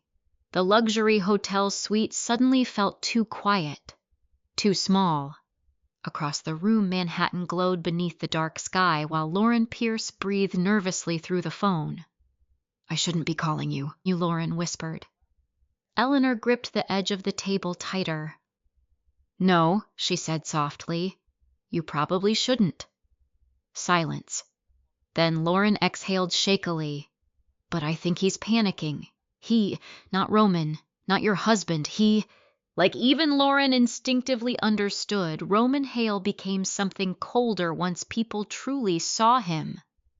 Eleanor stood slowly and walked toward the windows. What kind of evidence? Another pause. long enough to confirm everything. Financial records, Lauren admitted quietly. Emails, internal transfers. Eleanor closed her eyes briefly. So it was bigger than infidelity. Much bigger. How involved are you? Lauren sounded ashamed now. I didn't know everything at first. That answer felt painfully familiar, because Eleanor understood exactly how manipulative men operated. Slowly, strategically, one compromise at a time until you no longer recognized yourself. When did you realize? Eleanor asked. When he started talking about you like a liability. The sentence landed like ice water down Eleanor's spine. Liability, not wife, not partner, not person. Roman categorized women emotionally the same way corporations categorized risk. Lauren continued quietly. He said if you divorced him emotionally, you'd eventually divorce him, financially too. Eleanor laughed once under her breath, not because it was funny, because hearing someone else describe Roman's thinking made the marriage sound even more disturbing. He planned for this, yes. That word hurt more than Eleanor expected, because some part of her still wanted to believe Roman's cruelty developed later, that maybe love existed once before power replaced it. But no, Roman had been calculating from the beginning. Lauren's voice shook slightly. He's been at that office for hours. At 2 a.m, he called it. Eleanor went still. What I heard him tell someone to wipe archived communications from one of the private servers. Eleanor's pulse accelerated instantly. This was no longer just emotional betrayal. This was legal panic, corporate panic. And Roman Hale only panicked when real consequences approached. Why are you helping me? Eleanor asked quietly. Lauren inhaled sharply, then finally answered honestly, because I realized he lies differently to every woman. That sentence settled deep, painfully deep. Eleanor remembered Savannah, Margaret, herself, now Lauren. Different women, same manipulation. Lauren continued before Eleanor could respond. He told me you were unstable, cold, emotionally abusive. Eleanor almost smiled. Classic. Destroy a woman's credibility before she speaks. The oldest strategy in the world. But then I met you at the charity gala last winter, Lauren whispered, and you thanked every waiter by name. Eleanor frowned, slightly confused. Lauren laughed softly through tears. That sounds stupid, doesn't it? No, Eleanor replied quietly, because manipulative men relied on isolation, on controlling perception, and tiny moments of humanity threatened the narrative they carefully built. He made you sound cruel, Lauren admitted, but you looked exhausted. Not cruel. The distinction nearly broke Eleanor emotionally. Because yes, that was exactly what had happened to her. She hadn't become bitter. She had become depleted. Lauren lowered her voice further. He's going to move money tomorrow morning. Eleanor's chest tightened. How do you know I scheduled the meeting? The room spun slightly. Lauren was deeper inside Roman's operations than Eleanor realized. Eleanor said carefully, Are you involved in anything illegal, Silence? Then I don't know anymore. That honesty frightened Eleanor more than denial would have, because it sounded real. A woman waking up too late inside someone else's corruption. Listen to me carefully, Eleanor said softly. You need your own attorney immediately. Lauren laughed weakly. That sounds expensive. So is federal fraud. Silence again. Then Lauren whispered something unexpected. He never loved me either. Eleanor froze. And suddenly, despite everything, her anger toward Lauren dissolved completely. Because there it was. The final ugly truth about men like Roman. They didn't create triangles because they loved two women. They created them because attention fed power. Lauren was not the winner. There had never been a winner. only different women being consumed in different ways. He made me feel chosen, Lauren whispered tearfully. Eleanor stared out across the city lights. I know. At 9 the next morning, Eleanor sat inside Victoria Kane's office overlooking Park Avenue. The office was intimidating by design. Dark wood, minimalist furniture, walls lined with awards and framed newspaper covers. Victoria herself looked exactly like the kind of woman powerful men feared. Silver blonde hair, sharp navy suit, calm, predatory intelligence. She reviewed the documents silently while Eleanor sat across from her, trying not to unravel emotionally. Finally, Victoria looked up. Your husband is either arrogant or sloppy. Eleanor gave a hollow laugh. Both. Victoria nodded slightly. I believe you. 3 simple words. Eleanor nearly cried hearing them, because emotional abuse rewired people strangely. After years of being doubted, believed felt almost unbearable. Victoria organized several papers neatly. The inheritance issue concerns me most. Eleanor leaned forward immediately. He used it illegally, potentially. Potentially. Not comforting, Victoria continued carefully. If Roman leveraged protected assets without proper authorization, he exposed himself significantly. Can he ruin me financially? Victoria met her eyes directly. He can try. Honest. Good. Eleanor trusted honesty now more than reassurance. Victoria leaned back slightly. What's your actual goal here? The question surprised her. Excuse me, women in your position usually want one of 3 things. Victoria counted calmly on her fingers. Revenge, survival, or freedom. Eleanor stared at the skyline behind Victoria's desk, then answered honestly, I want my life back. For the first time, Victoria smiled slightly. Good answer. A knock interrupted them. Victoria's assistant stepped inside carrying a tablet. You need to see this. Victoria frowned and took it immediately. Then her expression changed. Interesting, not shocked, but alert. What Eleanor asked quietly. Victoria turned the screen toward her. Financial news headlines. Hale and Browning partner linked to internal compliance review. Eleanor's stomach dropped. Roman? Already? Victoria's eyes sharpened immediately. He's moving faster than I expected. Another headline refreshed beneath it. Anonymous sources allege financial irregularities inside expansion division. Lauren. It had to be Lauren, or someone else panicking inside the company. Eleanor suddenly felt nauseous. Because this was becoming public, not just divorce public, corporate public, media public. Victoria studied Eleanor carefully. This is where things become ugly? Eleanor whispered they already were. Victoria nodded once. Yes, but now there's money involved publicly. She paused. That changes how vicious people become. Her phone buzzed immediately afterward. Roman. Again, Victoria held out her hand. Speaker? Eleanor hesitated, then answered. Roman's voice arrived instantly, cold, controlled, dangerous. Where are you? Eleanor said nothing. Roman exhaled slowly. I know you're with an attorney. Of course he did. Men like Roman always monitored information aggressively once control slipped. You leaked information to the press, he demanded. No, don't lie to me. The old instinct to defend herself rose automatically, then stopped, because suddenly Eleanor understood something life-changing. You did not owe explanations to people committed to misunderstanding you. Roman's voice darkened. You have no idea what you're starting. Victoria reached forward calmly and pressed the mute button herself.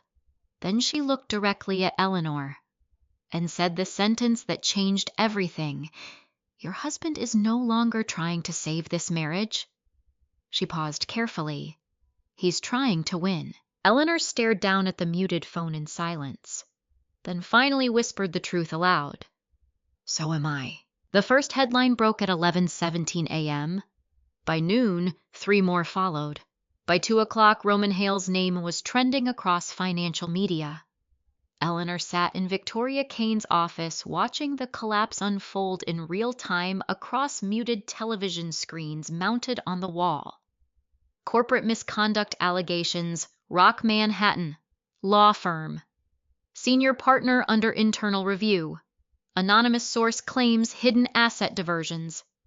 The language remained careful, legal, polished, but Eleanor understood what the media smelled. Blood. Victoria stood near the windows, speaking rapidly into her phone, while assistants moved in and out of the office, carrying documents and tablets. Everything suddenly moved fast. Too fast. This is escalation, Victoria said after ending another call. Someone inside the firm is cooperating. Lauren, it had to be. Eleanor's stomach twisted painfully, not from guilt, from realization. Roman was losing control publicly now, and people like Roman became most dangerous when humiliation entered the room. Her phone buzzed against the conference table. Savannah. Eleanor hesitated before answering. Hello? Savannah sounded breathless. Are you watching the news? Yes? Oh my God. In the background, Eleanor could hear television anchors talking over one another. Savannah lowered her voice. Dad's freaking out. Eleanor closed her eyes briefly. Good. Immediately, guilt followed the thought, because despite everything, some broken piece of her still hated causing pain, even to people who deserved consequences.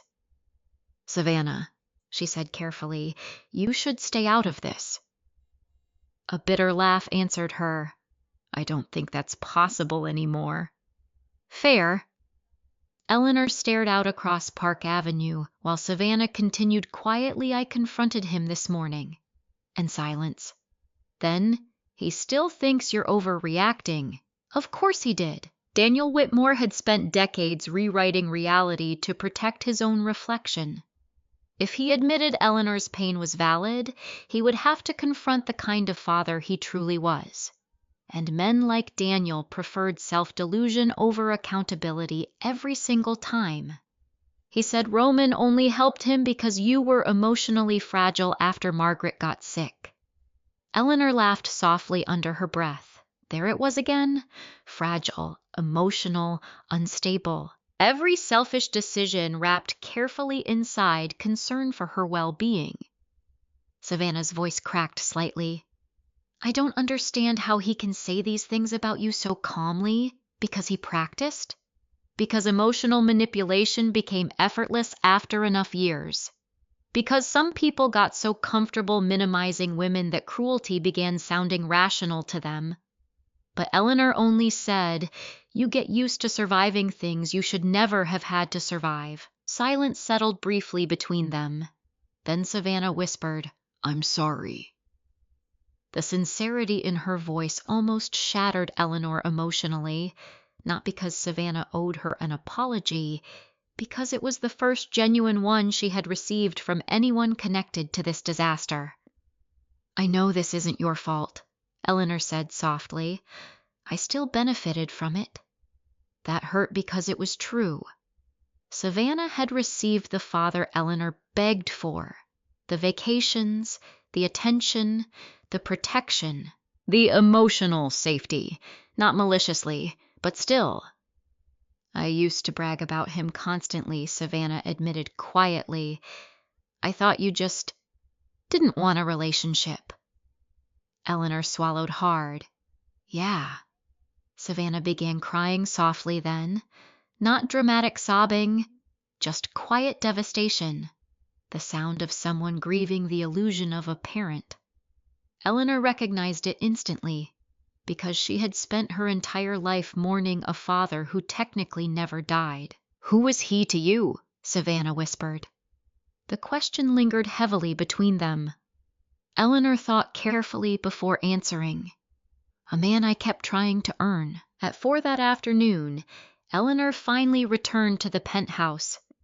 Not because she wanted reconciliation, because Victoria insisted she retrieve personal belongings before legal filings escalated further. Do not go alone emotionally, Victoria warned. What does that mean? It means manipulative men become persuasive when they realize consequences are real.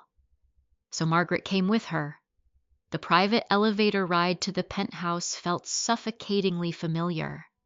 Same polished brass, same mirrored walls, same building where Eleanor once believed she lived inside love. When the elevator doors opened, silence greeted them immediately. No music, no television, no Roman. The apartment looked untouched, but the energy felt wrong somehow, like walking through a house after a storm already passed. Margaret stayed near the kitchen while Eleanor moved slowly through the rooms gathering essentials, clothes, documents, jewelry inherited from her grandmother. Every object felt strangely disconnected from her now, like artifacts from someone else's life.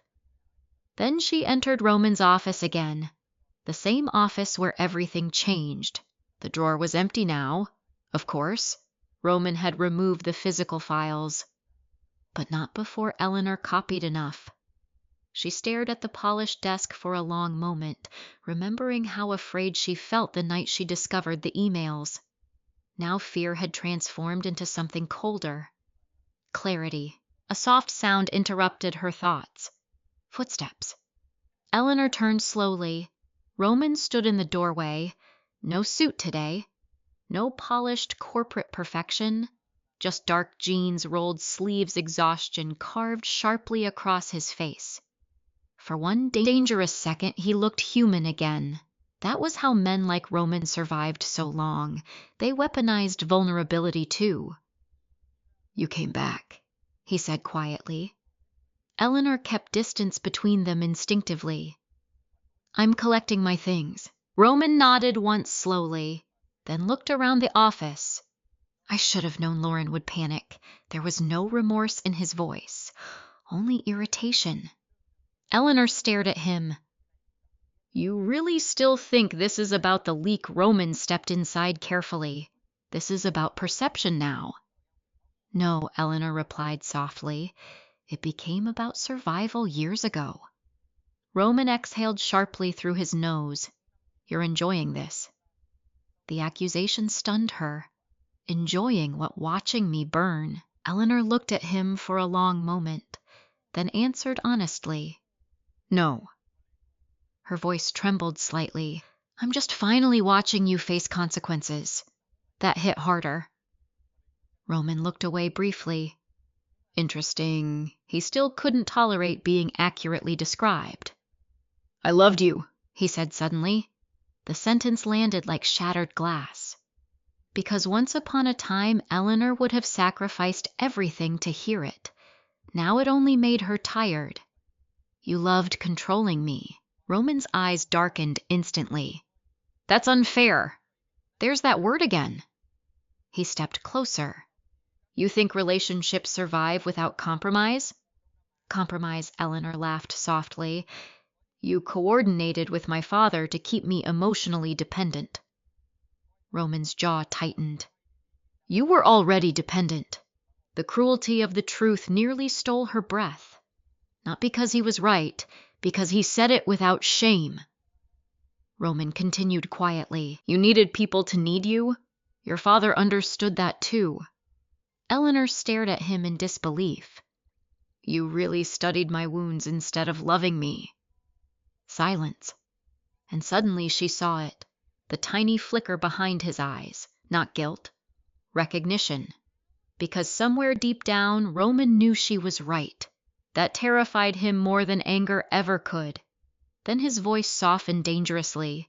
"You walk away now and everything becomes war." Eleanor looked at the man she once begged to love her gently, then finally saw him clearly. Not powerful, not brilliant. Just emotionally starving in a more sophisticated way than she was. The realization freed her completely. You already made it war, she whispered. Roman's expression hardened again. Then Eleanor noticed the laptop screen behind him. Open emails, legal communications, asset movement schedules, and one subject line frozen visibly on screen. Emergency transfer authorization. Her blood ran cold. Roman followed her gaze instantly. Too late, because suddenly Eleanor understood. He wasn't preparing for divorce anymore. He was preparing to disappear assets before court could touch them. And for the first time since this began, Eleanor realized how far Roman might actually go. The silence between Eleanor and Roman in the office stretched long enough to feel like pressure. Not emotional pressure, strategic pressure. Like both of them were finally standing on opposite sides of the same battlefield, realizing the rules no longer applied. Eleanor's eyes stayed fixed on the laptop screen behind him. Emergency transfer authorization. Roman noticed where she was looking and closed the laptop slowly. Too slowly. Not casual, controlled, intentional. That's not what you think it is, he said. Eleanor almost laughed, because that sentence was identical in tone to every lie she had ever been told by him. I don't think anything anymore, she replied softly. I just read. Roman stepped closer, lowering his voice. You're escalating something that can still be handled privately. Privately, Eleanor tilted her head slightly. Like you handled my father, like you handled Lauren, like you handled me. His jaw tightened. Lauren made a mistake. That sentence hit differently. Not denial, not defense, reduction. Lauren wasn't a person in Roman's mind.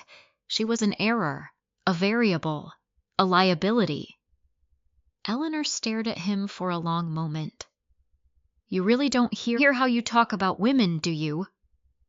Roman exhaled slowly through his nose. This is not about gender. No, Eleanor agreed quietly, it's about control. That word made something flicker in his expression. Finally, a reaction that wasn't rehearsed. From the hallway, Margaret's voice called softly. Eleanor didn't turn away from Roman. I'm here. Footsteps approached. Margaret entered the office cautiously, taking in the tension instantly. Behind her, Savannah appeared as well, eyes still red from crying, face uncertain like she didn't know which version of her father to believe anymore. Roman noticed Savannah first. His voice softened automatically. Savannah, you shouldn't be here. That instinctive protection, that selective gentleness. It made Eleanor feel sick. Savannah didn't move. I wanted to understand, she said quietly. Roman sighed. There's nothing to understand. Your sister is being influenced by external legal pressure right now. Eleanor actually smiled at that. External legal pressure, she repeated softly. Is that what we're calling accountability now? Roman ignored her. He turned to Margaret instead. Margaret, you know this is unnecessary. Eleanor is emotional right now. She's reacting to stop, Margaret said sharply. The word cut through the room instantly. Roman blinked once. It was the first time Eleanor had ever seen him interrupted like that and not immediately regain control. Margaret stepped forward slowly. I spent 20 years listening to men explain my daughter's feelings to me, she said quietly. I won't do it anymore. Roman's expression tightened. Eleanor watched him carefully, because this was new territory for him. Women who didn't soften. Savannah suddenly spoke again. Did you really use her inheritance? Roman didn't answer immediately. That hesitation was answer enough. Eleanor felt something cold settle in her chest. Not shock, confirmation. Roman finally exhaled. It was leveraged as part of a growth strategy. Nothing illegal. Margaret laughed once, a sound with no humor in it at all. Everything illegal sounds like strategy when men say it calmly enough. Roman's eyes narrowed slightly. Eleanor stepped forward. "Tell them the truth," she said quietly. Roman looked at her. A long moment passed. Then he said it, calmly. "You're overreacting." Something inside Eleanor shifted. Not pain, not fear. Clarity snapping into place like a final lock turning, overreacting, again. After everything, after documents, after emails, after financial evidence, after Lauren, after betrayal layered on betrayal. Still that word, still that dismissal. Eleanor nodded slowly. "Okay." Roman frowned slightly. That was not the response he expected. Eleanor walked past him toward the desk, opened the drawer, took out a USB drive she had hidden there days earlier when she first started documenting everything. Roman's eyes tracked her immediately. "What is that?" Eleanor turned it between her fingers. "Everything you didn't think I'd keep." Savannah's voice shook slightly. "Eleanor, what did you do?" Eleanor looked at her gently. "I stopped trusting explanations and started collecting proof." Roman stepped forward sharply. "You've been recording, no?" Eleanor interrupted calmly. "You taught me that trust without verification is stupidity." Silence. That one landed, because it was his language turned back on him. Margaret slowly sat down in the chair behind her like her legs could no longer hold her emotionally. Roman's composure finally cracked slightly. "This is insane." "No," Eleanor said softly. "This is documentation." Roman laughed once sharp and humorless. "You think a lawyer will save you from me?" Eleanor met his gaze. I don't need saving." That sentence shifted the entire room. Even Savannah went still, because it didn't sound like fear. It sounded like distance. Roman stepped closer again, voice lowering. "You really think walking away from me makes you powerful?" Eleanor studied him for a long moment, then answered honestly, "No. I think realizing I was never safe with you makes me powerful." Something flickered in his eyes. Anger, yes. But underneath it, panic.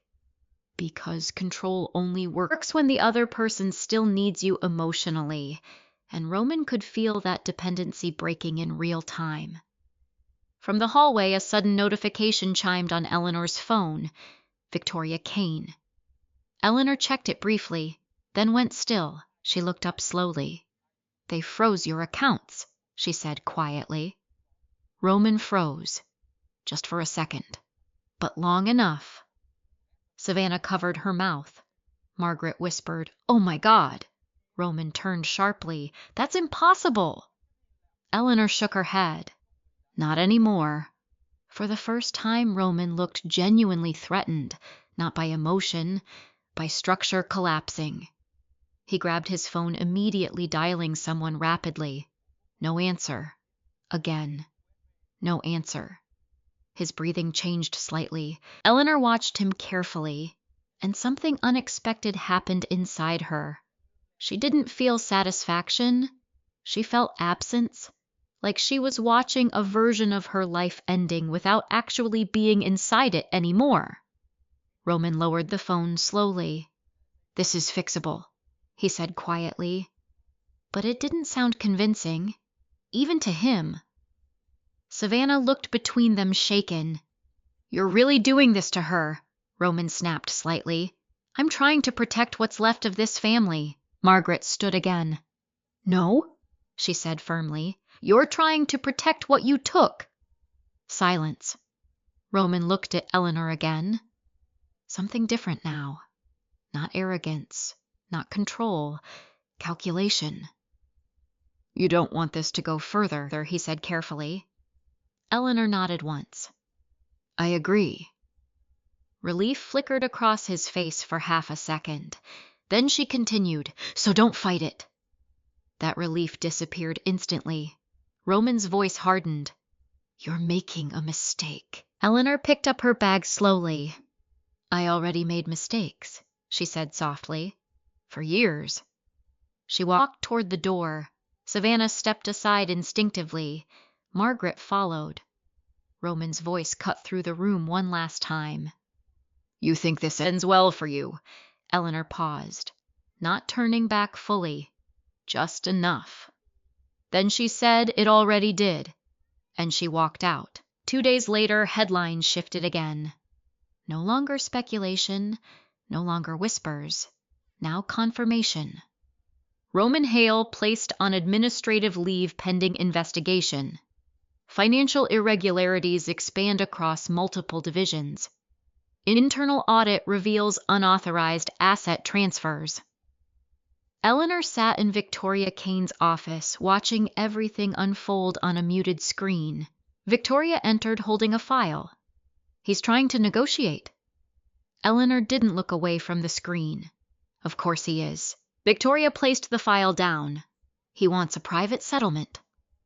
Eleanor finally turned, and Victoria studied her carefully.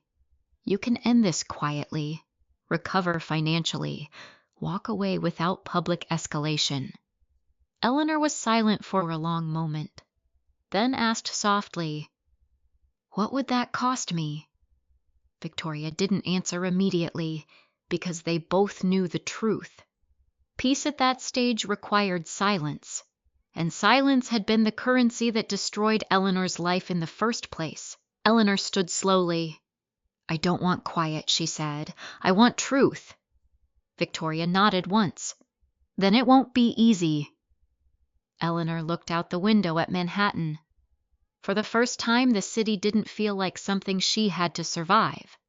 It felt like something she could walk through freely.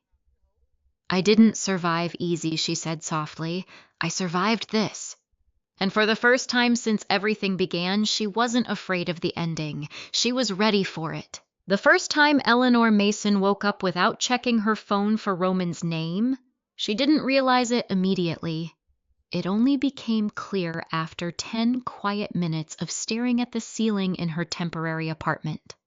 No missed calls, no urgent emails, no emotional negotiations disguised as responsibility. Just silence. Real silence. Not the kind that felt like waiting, but the kind that felt like distance finally achieved. Outside her window, Manhattan moved as if nothing had changed. But everything had. The news cycle had already shifted again. Roman Hale's name still appeared, but no longer with authority. Now it came with words like investigation compliance and internal review.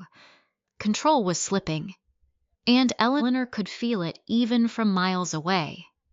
Her phone buzzed. Savannah. Eleanor hesitated before answering.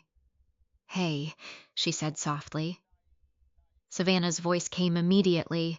"I think Dad's losing it." Eleanor closed her eyes briefly. Define losing it. A pause. "Then he keeps saying you set him up." Eleanor almost laughed. "I didn't set him up." "I know," Savannah whispered, "but he won't stop repeating it. Like if he says it enough times, it becomes true." Eleanor understood that instinct painfully well. Denial wasn't just emotional. It was survival for people who had built their identity on control. "What about Roman?" Eleanor asked. Savannah hesitated. "He's different." That word carried weight. Eleanor straightened slightly. "Different." How another pause. "He's not angry anymore," Savannah said quietly. "It's worse." Eleanor felt something tighten in her chest. "Explain." "He's quiet," Savannah continued. "Like he's planning something instead of reacting." That sounded exactly like Roman. Dangerous people didn't always explode. Sometimes they recalculated. Eleanor thanked her softly and ended the call. Then she sat in silence for a long moment.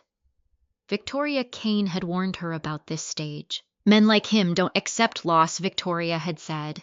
"They reorganize around it." Eleanor stood and walked toward the window. Below Manhattan glittered like a system that never paused for personal collapse. But something inside Eleanor had changed. She no longer interpreted silence as danger. She interpreted it as space, and space meant choice. 3 days later, Eleanor received the subpoena. Not surprising, but still grounding.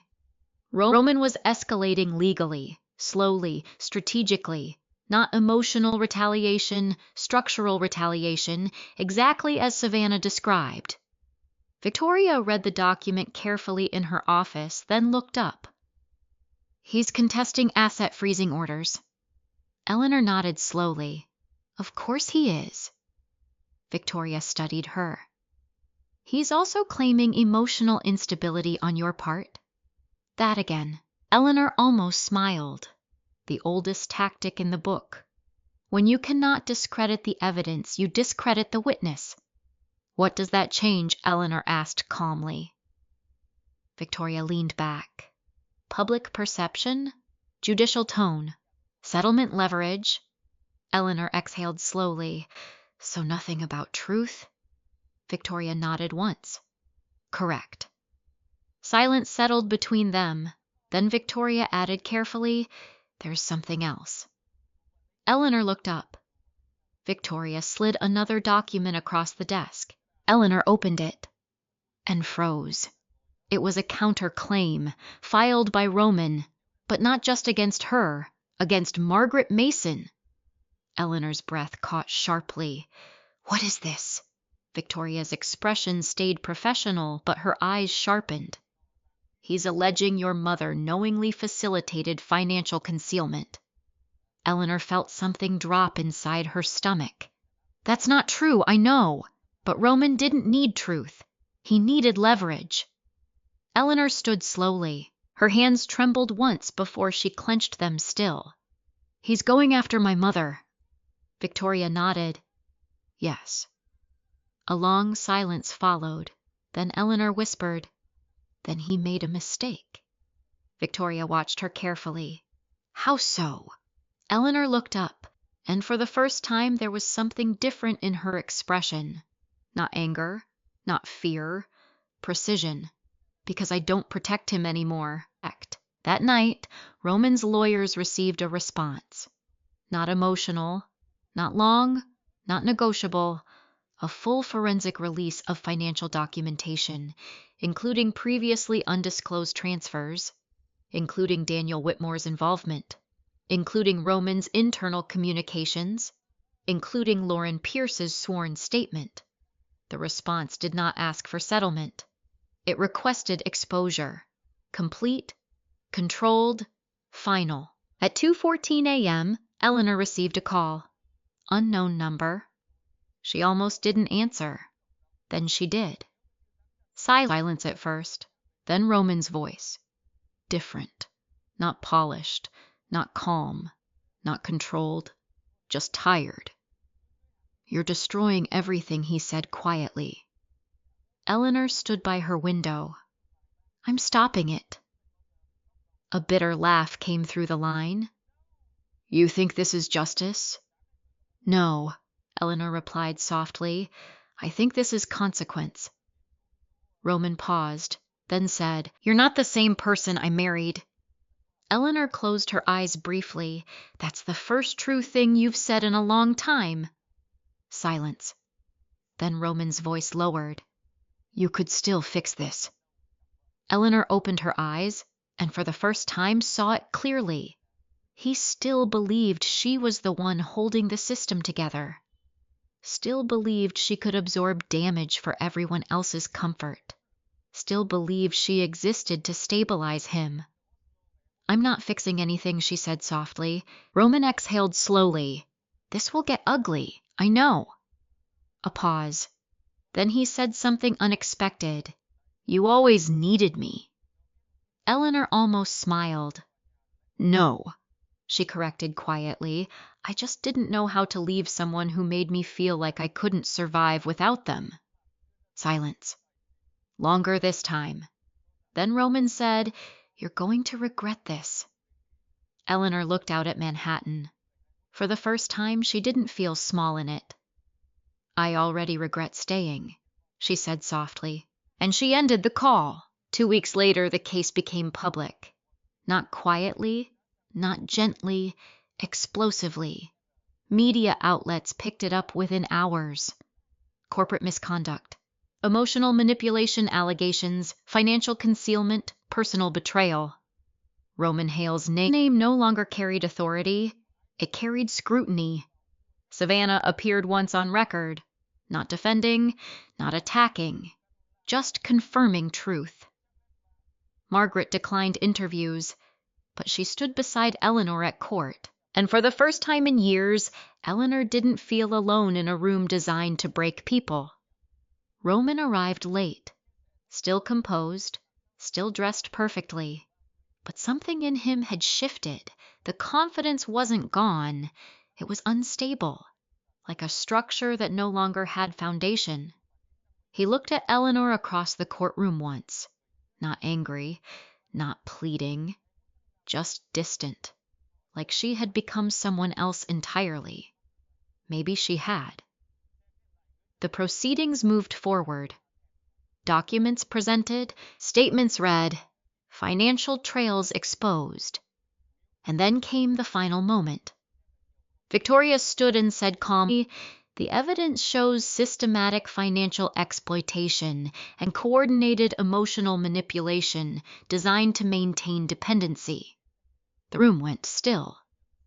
Roman's jaw tightened, but he did not interrupt. For the first time, he listened without control, and that silence meant something, because silence was no longer his weapon. It was his consequence. The judge adjourned, no final verdict yet. But the structure had already fallen. Outside the courthouse, reporters shouted questions, flash cameras exploded around them. But Eleanor didn't stop walking. Margaret stayed beside her. Savannah followed quietly. 3 women moving forward without asking permission. Behind them, Roman stood still on the courthouse steps, watching, not following, not calling her name, just watching. And for the first time since everything began, Eleanor did not turn back. The courthouse steps were still flashing with cameras when Eleanor Mason finally stopped walking. Not because she was tired, not because she was overwhelmed, but because for the first time in years, there was nowhere left she needed to escape to. Behind her, the noise of reporters blurred into distant static. Ahead of her, Manhattan stretched endlessly cold, bright, indifferent. And for once, Eleanor didn't feel like she was trying to survive inside it. Margaret stood quietly at her side, holding her coat tighter against the wind. Savannah lingered a few steps behind, unsure whether she belonged in this moment or was still an outsider to it. And Roman Hale remained on the courthouse steps, still, silent, watching, not moving toward her, not speaking, just watching like a man realizing the world no longer responded to his timing. Eleanor didn't look back at him again, not because she was angry, but because she finally understood something simple.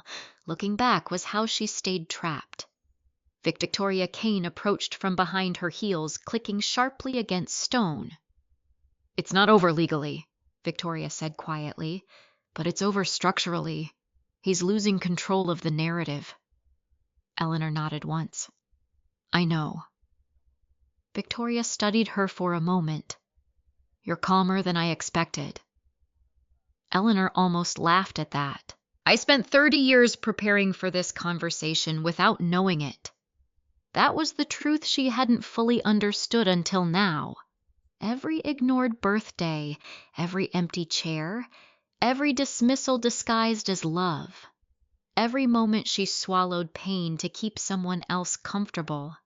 All of it had been training, not for survival, but for exit. Savannah stepped closer hesitantly. "Where do we go from here?" she asked softly. Eleanor turned toward her. For the first time, she really saw her sister not as a reflection of Daniel, but as someone who had also been shaped by him in ways she never chose. "I don't know," Eleanor admitted honestly, "but not back." Savannah nodded slowly. That seemed to be enough. Margaret exhaled shakily beside her. I should have protected you better, she whispered. Eleanor shook her head gently. No, she said. You survived him too, just in a different way. That answer broke something open between them, not pain, but understanding. Because Eleanor finally saw it clearly, her mother had not been absent. She had been contained, just like Eleanor had been, just like Savannah had been. Roman's voice suddenly carried across the distance. Not loud, not dramatic, just steady enough to cut through the wind. Eleanor. She paused, did not turn fully, but she acknowledged him. What he stepped down from the courthouse slowly, each step deliberate, controlled, but slower than before, as if control itself had weight now. You don't actually want this to end like this, he said. Eleanor looked at him then, really looked, and for the first time she didn't see power. She saw loss trying to disguise itself as logic. I don't want anything to end like this, she replied quietly, but I also don't want to stay inside something that destroys me just to feel intact. Roman's jaw tightened. You think walking away makes you free? Eleanor considered that. Not emotionally, logically. Then she answered, no, I think choosing myself makes me free. A silence followed, the kind that used to terrify her, but not anymore, because silence no longer meant abandonment. It meant space. Roman stepped closer. Everything I built was built with me inside it, Eleanor interrupted softly. Yes, I know. That stopped him, because that was the truth he had never fully admitted. Eleanor continued, you didn't just lose a wife, Roman. You lost access. Something flickered in his expression. Not anger this time. Recognition. Savannah looked between them, voice shaking slightly. Did you ever love her? The question hung in the cold air like something fragile.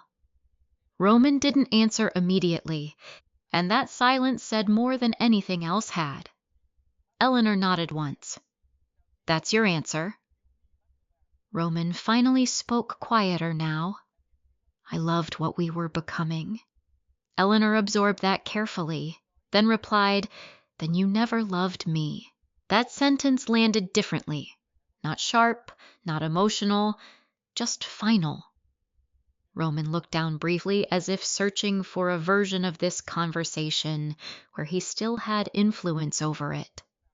He didn't find one. Victoria stepped forward slightly. We're leaving, she said calmly.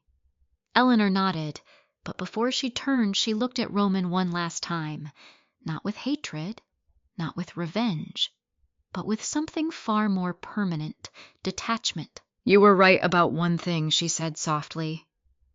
Roman frowned slightly. What? Eleanor met his gaze steadily. I did need you once. A pause. Then she added, but I don't anymore. And then she turned away. This time, Roman did not follow. 3 months later, Eleanor stood in a conference hall in downtown Manhattan. The room was full, not of reporters, not of family, but of women, professionals, survivors, executives, students, people listening, not consuming, listening. She adjusted the microphone slightly before speaking. Her hands were steady now, her voice clear. I used to think strength meant endurance, she began. I thought if I could just tolerate enough, forgive enough, understand enough, I would eventually be chosen. The room was silent, not performative silent, present silent. Eleanor continued, but I learned something painful. She paused, then said it simply. People don't value what they are allowed to take indefinitely. A few heads nodded, slowly. Eleanor looked across the audience, and for a brief moment she thought of Roman, not with emotion, but with clarity. He had not been a villain in a story meant to destroy her. He had been a lesson in what she would no longer accept. And I want to say something clearly, she continued. You are not difficult because you ask for too much. You are difficult to love for the wrong people because you finally started asking for something real. That line landed heavily. She saw some people blink back tears, not sadness, recognition. Eleanor exhaled slowly. I stopped saving seats for people who never intended to sit down. A quiet breath moved through the room, not applause yet, understanding. Then she concluded, and when I did, I finally had room to sit with myself. Silence followed. Then applause began. Not loud at first, but steady, growing, real. Outside the building afterward, Savannah waited. Margaret stood beside her. When Eleanor stepped outside, the wind felt different now. Not sharp, not hostile, just present. Savannah smiled slightly. "You're kind of terrifying now," she said. Eleanor almost laughed. "I think that's new for me, too." Margaret stepped forward and hugged her tightly. Long, real. No apology needed anymore. When she let go, she whispered, "You're free now." Eleanor nodded slowly. "I know." She looked across the street. People were rushing, phones glowing, lives continuing. Roman's world still existed somewhere in that same city, but it no longer touched hers. Savannah asked quietly, "Do you ever think about him?" Eleanor considered the question honestly, then answered, "Not as someone I need to understand anymore." A pause. Then she added softly, "Just as someone I learned from." The three of them stood there for a moment, not as broken pieces of a story, but as people who had stepped out of it. Eleanor took a breath, deep, steady, and walked forward. Not away from something, but into something new. For the first time in her life, she wasn't waiting to be chosen. She was already here. Eleanor Mason's story was never about revenge. It was about recognition. The moment she stopped confusing absence with love. The moment she stopped interpreting manipulation as complexity. The moment she realized that consistency matters more than promises and presence matters more than apologies. She had spent most of her life trying to earn what should have been freely given attention, care, respect, honesty. But healing did not come from finally being chosen by the people who once abandoned her. It came from choosing herself in their absence. Roman Hale was not a monster in the traditional sense. He was something more ordinary and more dangerous. He was someone who believed control was the same thing as love. And Daniel Whitmore had taught her the first version of that lesson long before Roman ever entered her life. Different men, same pattern, different words, same harm. Eleanor's healing was not loud. It was not cinematic. It was quiet decisions repeated consistently. Not answering calls that reopened wounds. Not explaining herself to people committed to misunderstanding her. Not staying in rooms where she had to shrink to be accepted. And most importantly, not confusing being needed with being loved. There was no perfect ending, no poetic justice that erased everything that came before. But there was something better. Clarity, boundaries, self-respect. And a life that finally belonged to her. Because in the end, Eleanor Mason didn't destroy anyone. She simply stopped destroying herself to keep them comfortable. If you've ever stayed too long in a place that required you to disappear in order to be loved, maybe you already understand her story more than you think. And maybe like Eleanor, you're closer to your own ending than you realize.